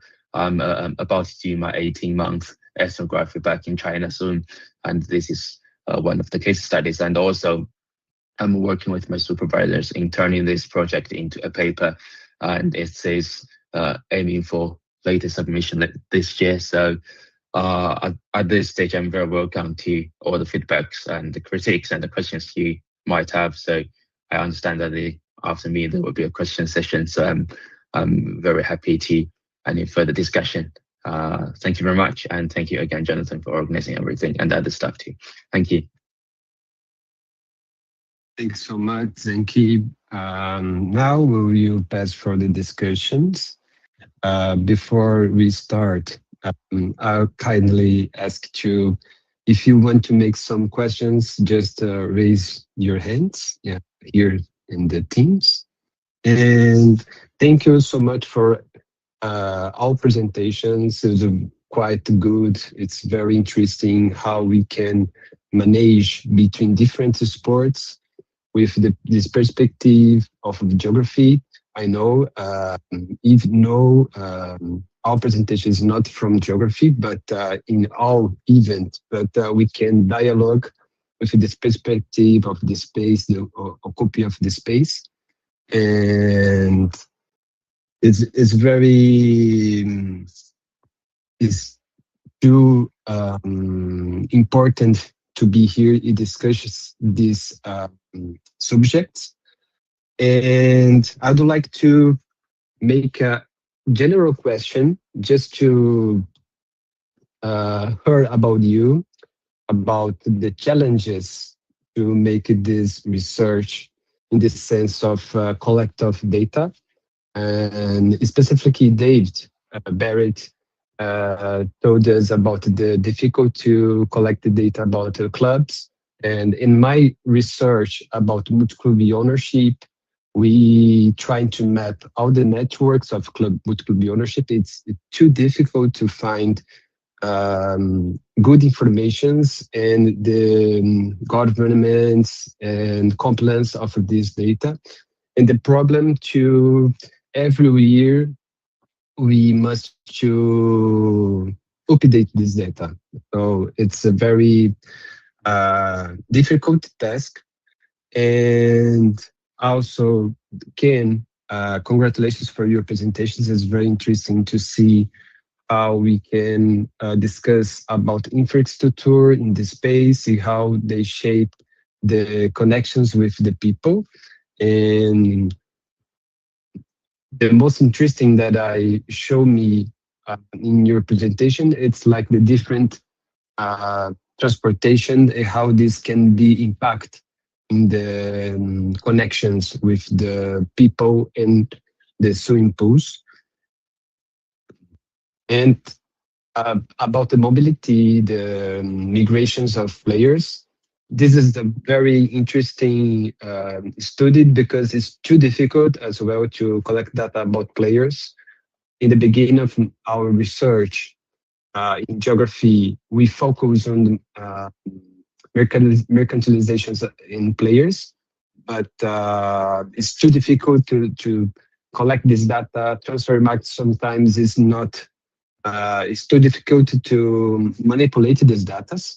And I must to seated here, Rodrigo Almeida is our colleague from Brazil and collected data about the transfer market and made your thesis based on this data.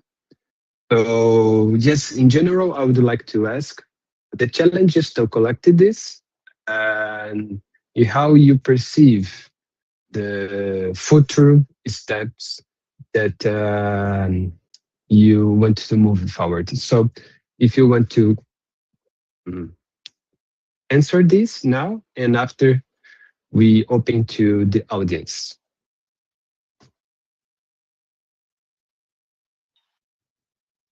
Shall I go first, Jonathan? Yes, of course. We were very lucky because in our case, the agency that commissioned the research was Sport England, and they have their relationship with the national governing bodies means that because they fund the governing bodies, there's a certain sense of obligation that the governing bodies will share data with them.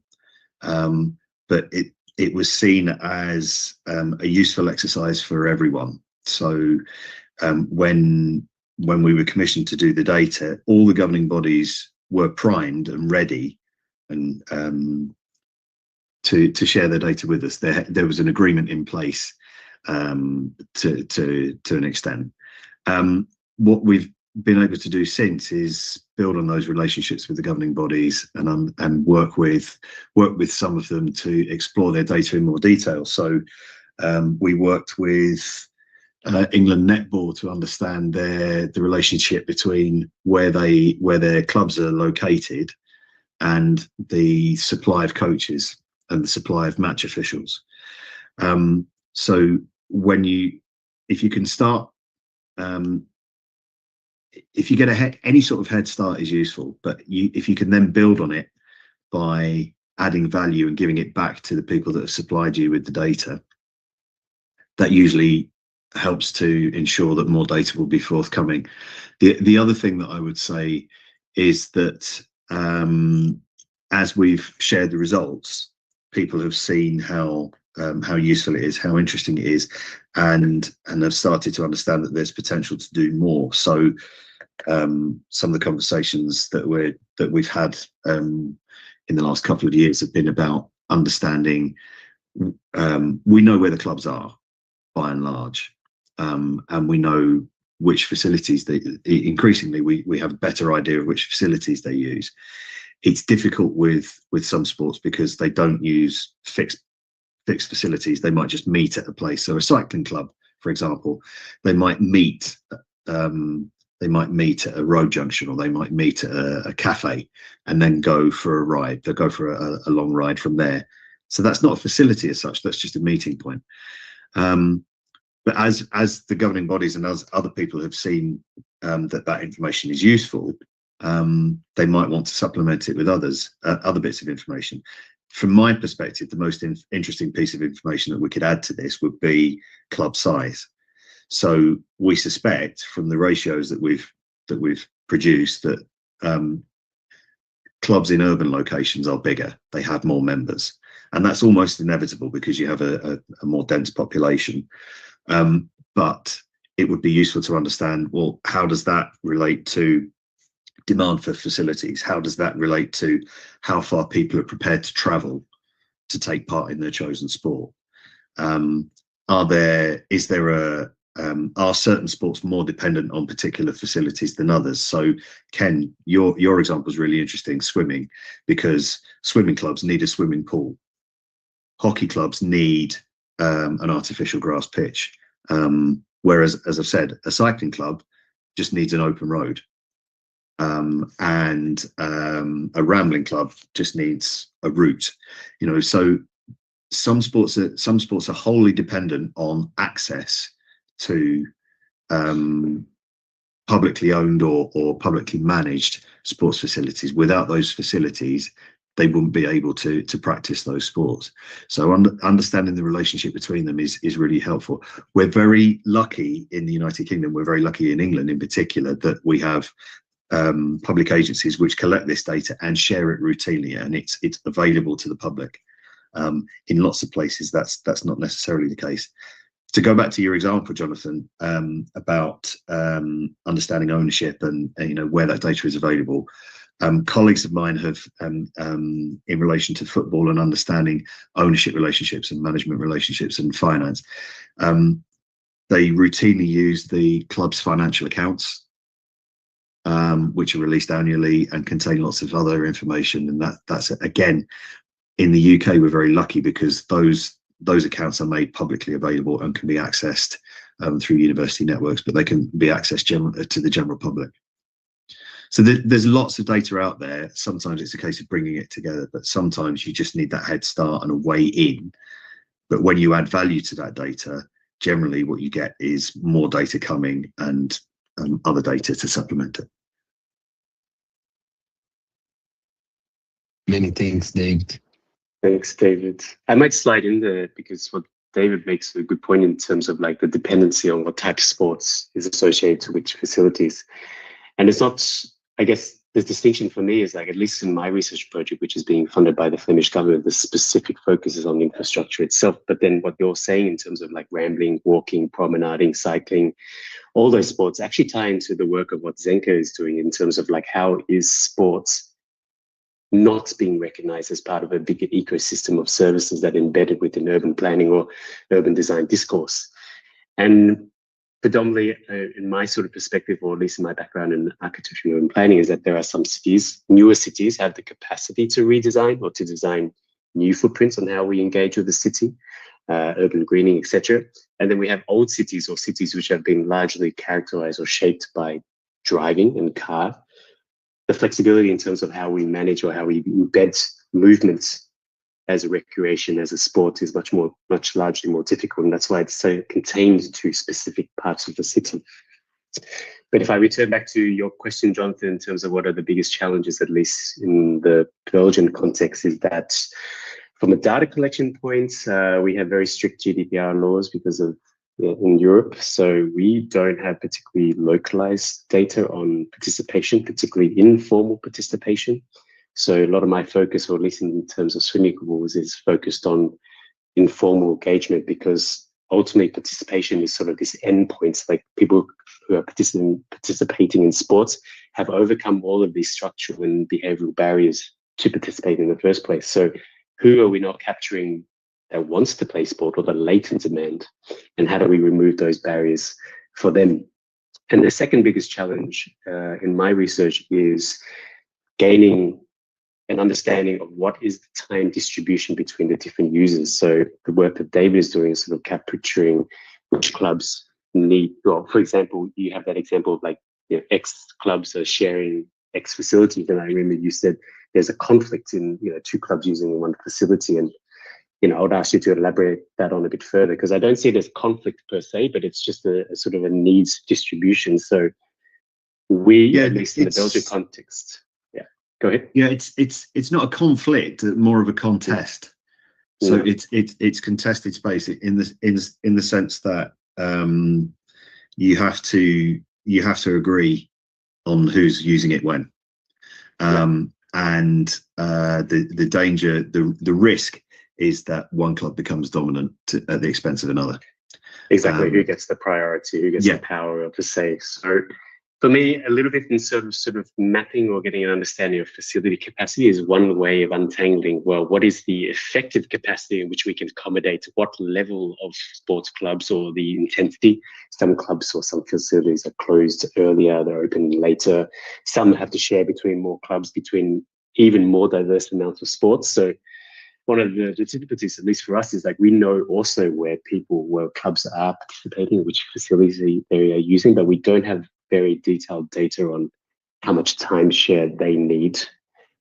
And I guess need is also predicated on, is it need because that's only what's available, or do they want some more, or what can they do with less distributed overall? So that's the main challenges for our research. Yeah, it's very much chicken and egg, and exactly which is which. Yeah.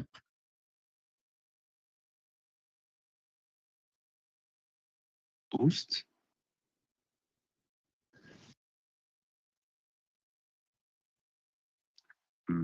Post.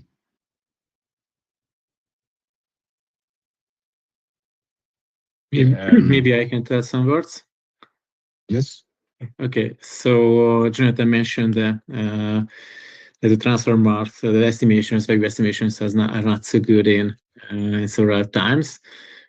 Until this point, we just used the movement of the players. So and we found that it's correct in the system. So if a player is moving from a country to another, the data is correct in the transfer market.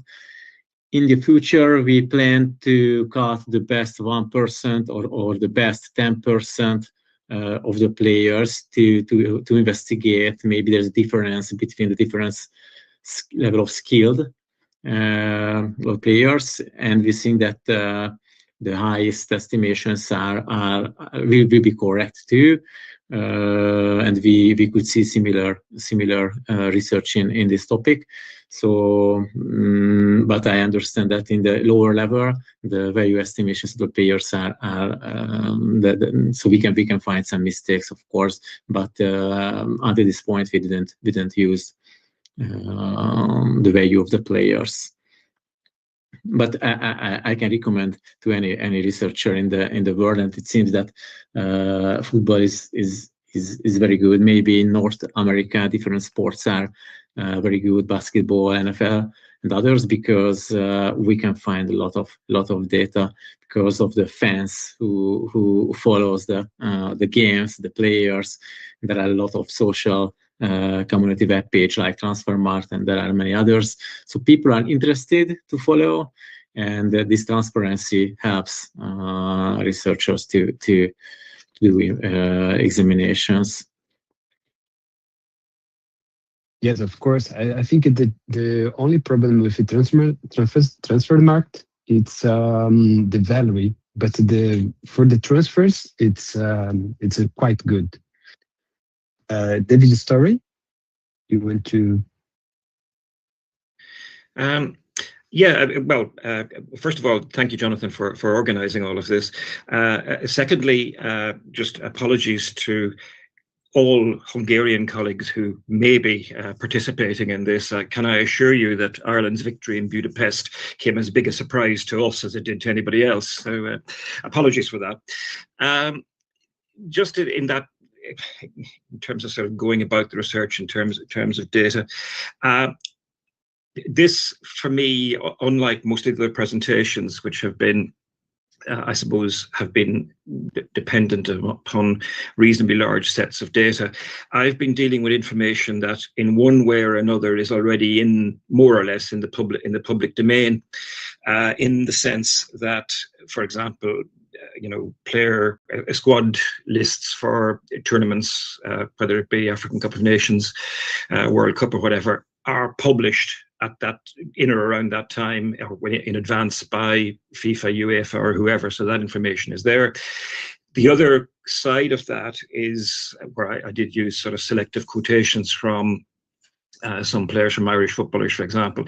Again, it's information that's in the public domain, in the sense that these are either from player biographies, autobiographies, or interviews that have been given in the media. There are problems with how one uses those sources fairly obviously, but in other words, it's information that is relatively easy to get, and there are also ways of cross-checking that against other publicly available sources. I should also point out that I am both Irish, although I live and work in the UK, and I am also these days, I'm also a football fan. So in a sense, this is very much an ongoing piece of work that has been ongoing for a long time, and is more of a sort of, I suppose, hobby research. Some might call it rather more than anything else. The other issue is that I am now retired, so I have far too much time to think about these things. So I'm probably in a slightly different position to some of our other colleagues presenters here in my ability to spend time on this. When I was actually working, I could spend less time on it because I had other things to do and so forth. So in that sense, my position is probably slightly different, in that I'm using, in one way or another, publicly available information, for better or for worse. Thank you. Right. I think it's slightly different for me because I employed a qualitative method and an inductive approach towards my research. But I did have a huge challenge in terms of interviewing people that a question they might have never thought about. So running was taken for granted for many of them, and it is certainly very difficult for them to actually get them to talk about why they go out for running, and that might be the case for other sports too, and especially for reasons beyond healthy reasons. So that's why I did a long interview process where I went to the field with them, and I did observe what they did and how they navigated their runnings. So yeah, I thought, and because I included 16 interviews in my research, but the very first ones were kind of like eliminated because it wasn't very helpful, and I didn't really have the pattern to ask them what kind of questions I might ask, and those interviews kind of like ended very shortly because I just couldn't get them to talk about things for something that they might not have thought about. So that's the difficulty I had, but it became much easier once I got to know them a bit better, and especially once I got to know them beyond running. So I thought that's where ethnography helped a lot. Thank you, everyone. Now I will pass the floor from the audience. Luca, feel free to make your comments or questions. Hello, everyone. Thank you so much for your presentations. It was really, really interesting. My name is Luca. I'm from the University of São Paulo here in Brazil, and University of Innsbruck in Austria. And I would like to make 3 questions if I can. The first question will be for the first presenter, the Renhui Feng, I think is the name.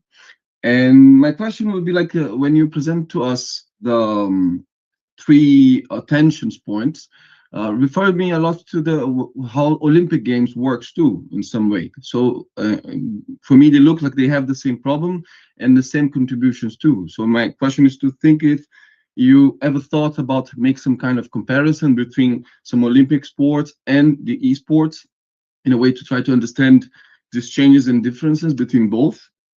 And my second question goes to David Storey. And my question goes, because when you discussed a lot about this, the nationality and the problems around it reminds me a lot of the problems that occurs too inside of football clubs as a way, as the discussion between prestige of belonging and the prestige of business, of these two different types of understandings of how you deal with a club or in the case of the nationality. So my question is to think if you discuss this kind of contradictions and how you see that inside of the matters of nationality, between the difference between clubs and the national team. And my third question and last one goes to our friend from Budapest. I'm sorry, I don't know how to pronounce your name correctly. So, but my question goes to think like when you discuss about this big network of transfers inside of this market, if you ever thought about trying to understand the deep relations between specific markets. In the case like Brazil, by example, in the last years, has a really big connection with Nottingham Forest and Zenit. Like a lot of players start to be bought by them. Like in the case of Botafogo, one club from Rio de Janeiro that has as part of ownership system, has a really big close relationship with Nottingham Forest, for example, in the last 3-4 years, selling and buying a lot of players, even like selling a player and borrowing the player back from the club. So in the case Zenit, for example, bought a lot of players from Flamengo, from Palmeiras. So it's a really strong connection between clubs and countries. A different club in the case of Zenit, for example, with Brazil and Nottingham Forest too. So my question is to think if you ever thought about this specific kind of market networks. That's it. Thank you so much. Before, just a few heads up. Feng should to go, so she's not here with us. After Luca, we can send to her the question, and complementing the question of Luca to host about how this multi-club ownership can reconfigure these transfers between clubs.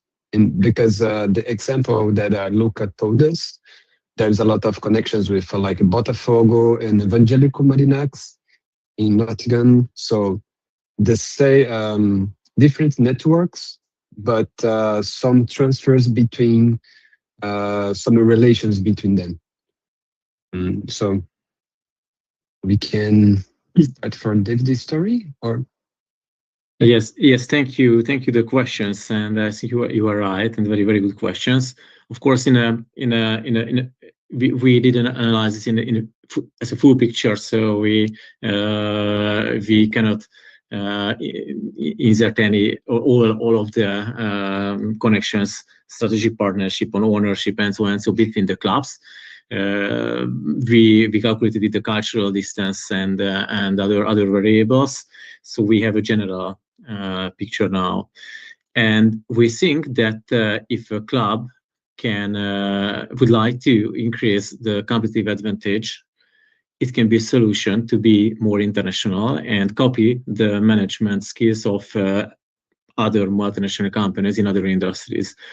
If they start to connection or agreements with clubs from the other part of the world, and they have a multi-club ownership model, they can decrease the cost of the migration, and they can increase the number of transfers between the two countries or the two clubs. So it can be a competitive advantage, because the others wouldn't like to do this because of the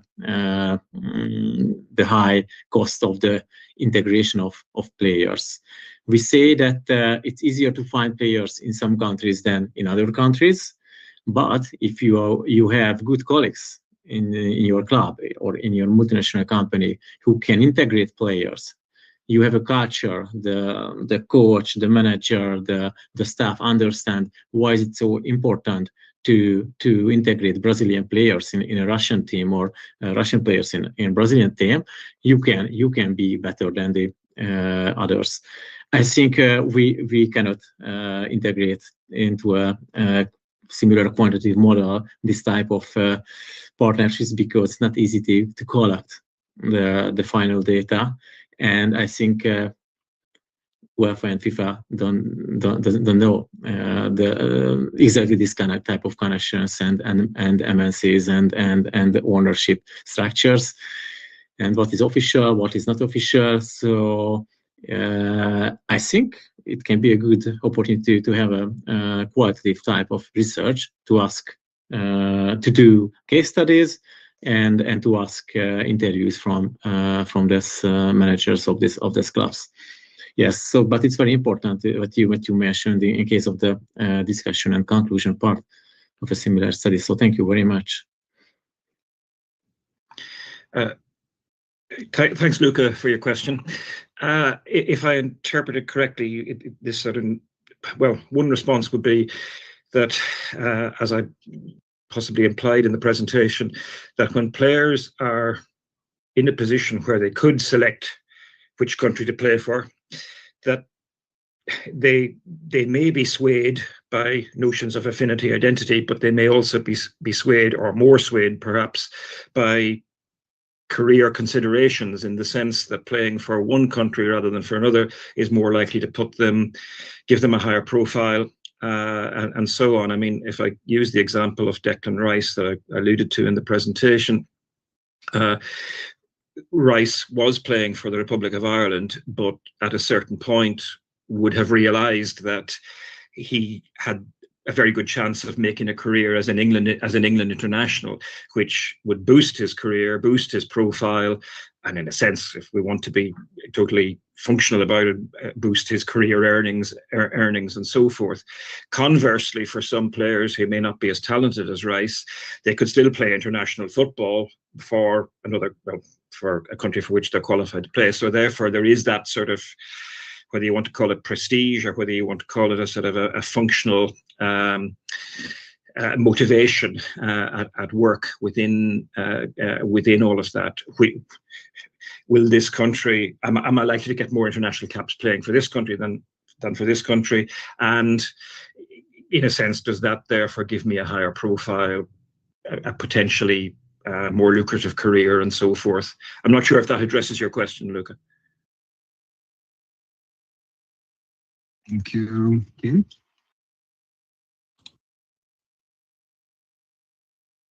And you want to speak?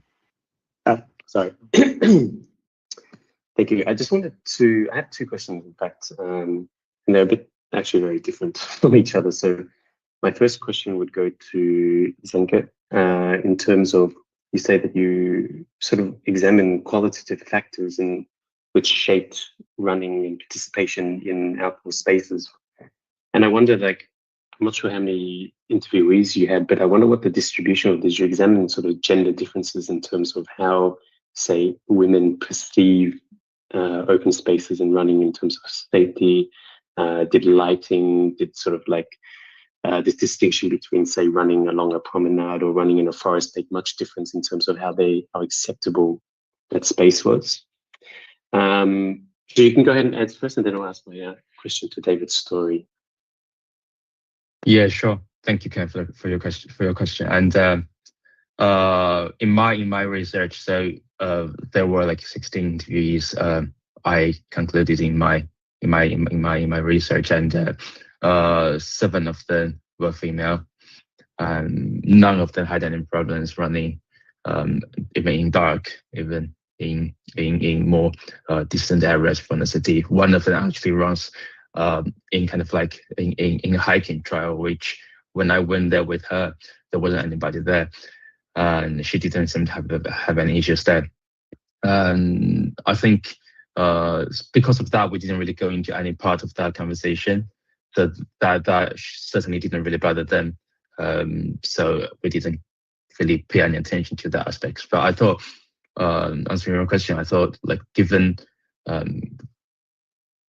comparing to other places, I think China or Chongqing is a relatively safer places to comparing to other cities, maybe, and that makes people less concerned about this issue. So that didn't really come to our mind when we were doing this. But yeah, very good question. I think that's that's one of the future studies I might think about. Thank you.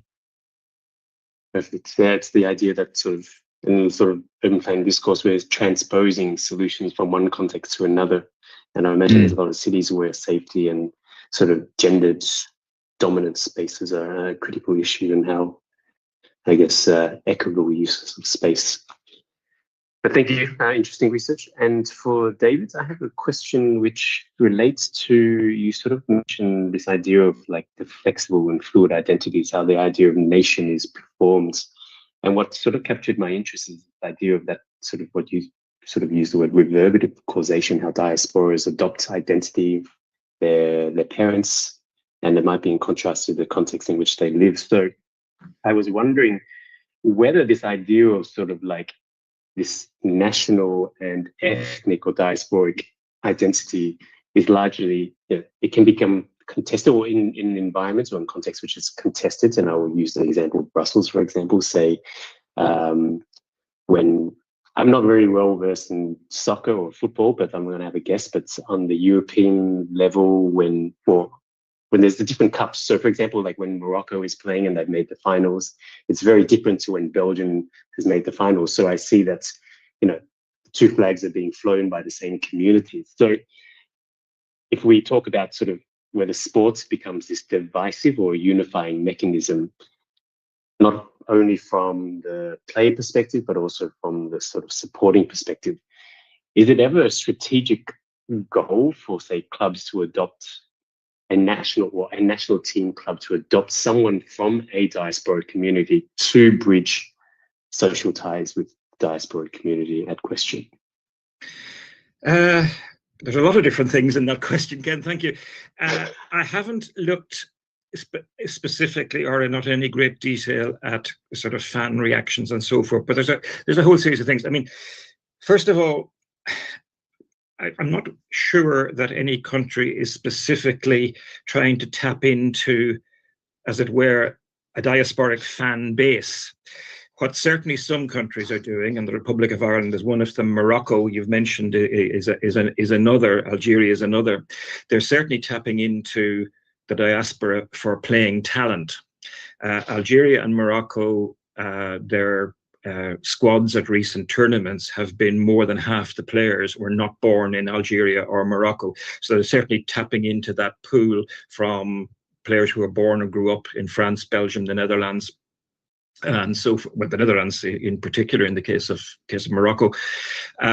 So there is a strategy there, but the strategy may not necessarily be to do with fans. It is to do with sort of enhancing the player pool and to do with I suppose making the team more successful.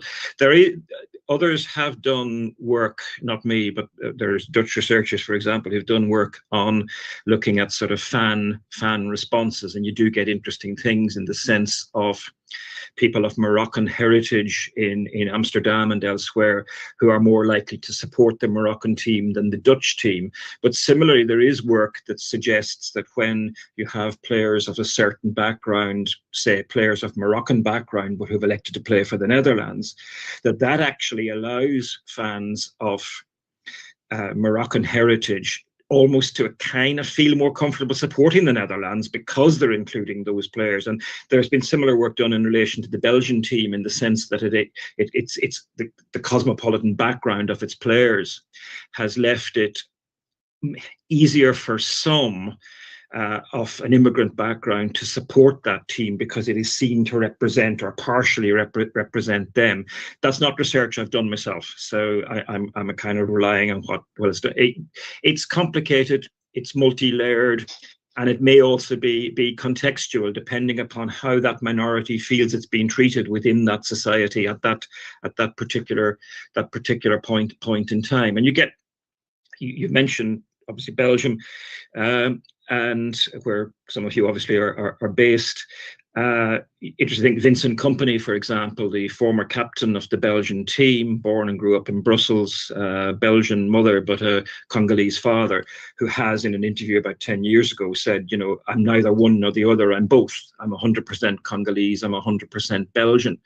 And it's that, what is interesting about that is that refusal to be pigeonholed. It's not an either or, it is both, or it's something else. And you've got players like Kalidou Koulibaly, captain or former captain of Senegal, captain Senegal to African Cup of Nations victory in 2023, born and grew up in the French city of Metz, but saying that I can't remember the exact quote, but I am both French and I'm Senegalese.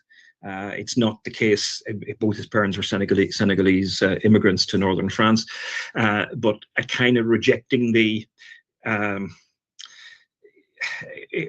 either or and going for the binary. Yes, exactly. Yeah.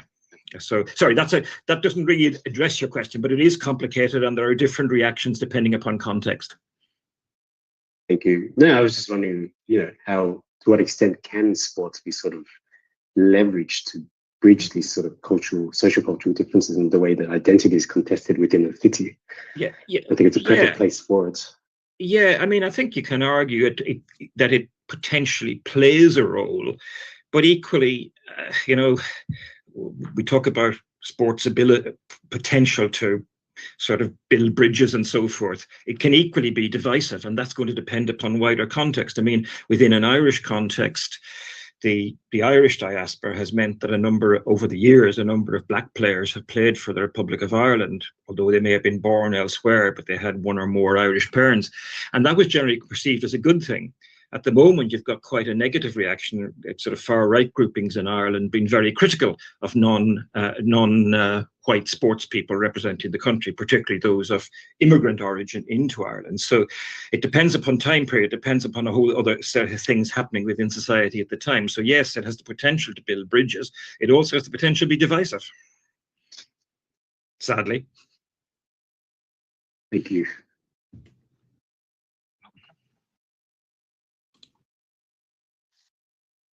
Just want to make one last question for David. In reality, I have noted here, but I forgot to make. The question is, you showed to us some data about the private areas, and as I understood, was the different class of different clubs. And for me, it shows, at least how I understood, is that football is the most classless sport in UK and Ireland, because it has almost the same quantity in every single area. So I would like to understand if this is the fact, if we can understand that about football in clubs, if is spread all around, and it has this less difference of class, and if we can understand that the class differences in sport is regards different areas, different types of sports in UK and in Ireland. That's my question. Okay. In answer to your question, no, that's not quite the case. So, if you look, I've put the table back up. So, if you look here, what you'll see, and I've put the raw counts rather than the percentages, but the green shading indicates more a higher percentage of clubs, and the red shading indicates a lower percentage. If a cell is shaded green, it means that the sport is overrepresented in that deprivation decile, and if it's shaded red, it's underrepresented. What we'd be looking for ideally would be if clubs were evenly distributed around areas of different levels of deprivation, the whole table would be yellow, vaguely yellow. So that red-green shading indicates that there's a bias towards less deprived parts of the country. And as you can see, football's at the top there. There are let's for the sake of argument, 2,500 clubs in each of the 6th, 7th, and 8th deprivation deciles, and fewer than 2,000 in the most deprived areas. So that in the most deprived 20% neighbourhoods in England, you have about 3,600 clubs. In the least deprived, you have about 4,100. So there is quite an evident bias towards the less deprived. There are lots of reasons for that. So the most deprived parts of the country tend to be inner city, in very large urban areas, very densely populated with low amounts of open space.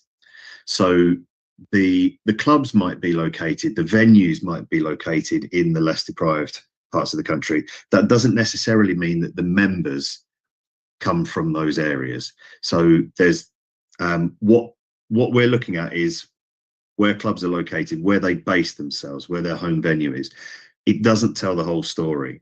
And what we know from just small scale studies of clubs in England and in Ireland is that clubs might be located in an area for historical reasons, because that's where a club originally formed. But the members have since migrated. And the example I showed earlier on, where a club has moved, some of the members have stayed roughly where they are, but and it's not a case of members moving house. What's happened is that club, by moving to a different part of the city, has attracted players from that new part of the city, from the area surrounding that new venue, and that new venue that new location has very different characteristics to the old venue. So the first answer to your question is no, it's not an even distribution. It's not, football is not the most classless sport, if you want to put it in those terms.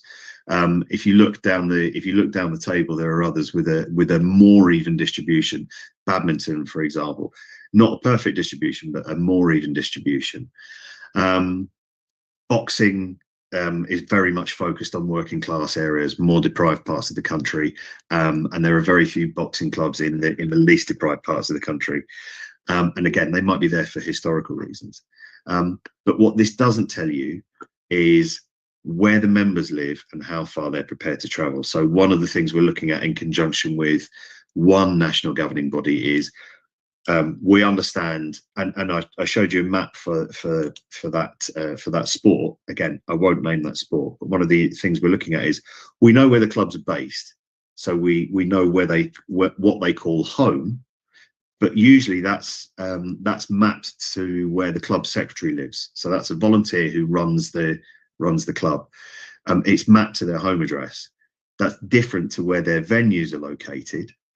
And that's also different to where their members live. So we're looking now at mapping the distance between where the members live, their home location, because the governing body's been able to share that, or is able to share that data with us, mapping where their members live and where they travel to take part in that sport.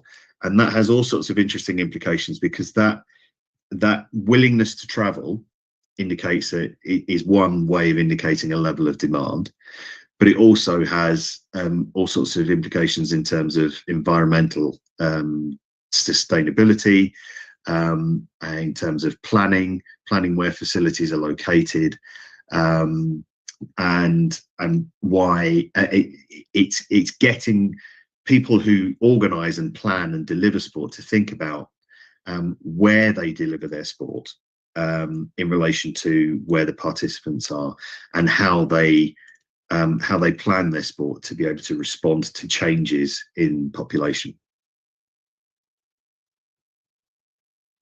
So I'll stop sharing that table. Thank you. Ken, you want to make more than one question?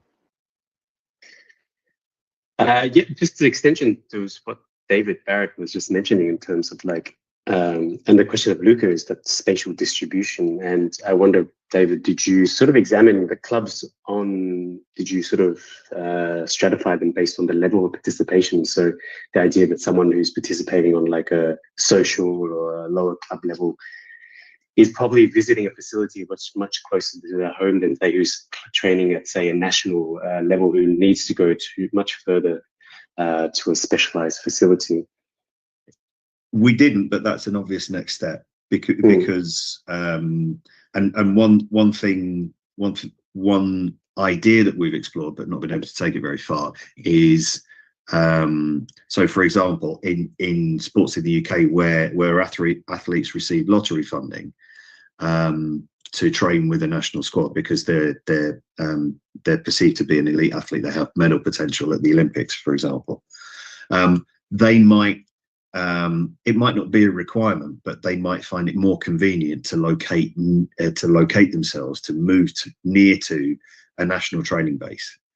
One example would be in athletics, where Loughborough is very much a training, one of the kind of centres of excellence. It's one of the training bases that a lot of UK athletes use, and so you might see a clustering effect around that training base. Or Bisham Abbey, which is west of London, which is a training base for a number of sports, including hockey. And so a lot of hockey athletes have, over time, there's a kind of centre of gravity towards that. But taking that down the level, down to the casual participation level, that's a very different challenge. And knowing how to classify individual participants in those terms, there is a very good national survey, the Active Life Survey, that measures participation, that speaks to about 150,000 people a year. Adding that level of detail to that data would be, I think it'd be exponentially difficult. What you could do relatively easily would be to look at the clubs and look at how where those clubs are in the participation pyramid, because you might have a national league for a sport, and then you might have a regional league below that, and then a county league below that. And so you could look at where those clubs are in the hierarchy, and to see if there's any difference, and how far people are prepared to travel to play for those clubs. But there's two things to consider. It's very different for individual sports and team sports. You need a cluster of people located around a hub for a team sport. It's less the case for an individual sport. But knowing how to stratify that data, or classify that the club data, again, that's probably adding another degree of difficulty to the data collection process and to the analysis process, I would have thought. It's a challenge for you and I both, but it's before we even account for, say, grassroots organizations, or just groups of friends or communities who are organizing informal catch-ups. Yeah, and what we weren't able to do in this study, although we did discuss it with Sportingham, was this is measuring affiliated clubs. We know that in some sports there are lots of clubs, or lots of more loosely based organisations that aren't affiliated to their governing body.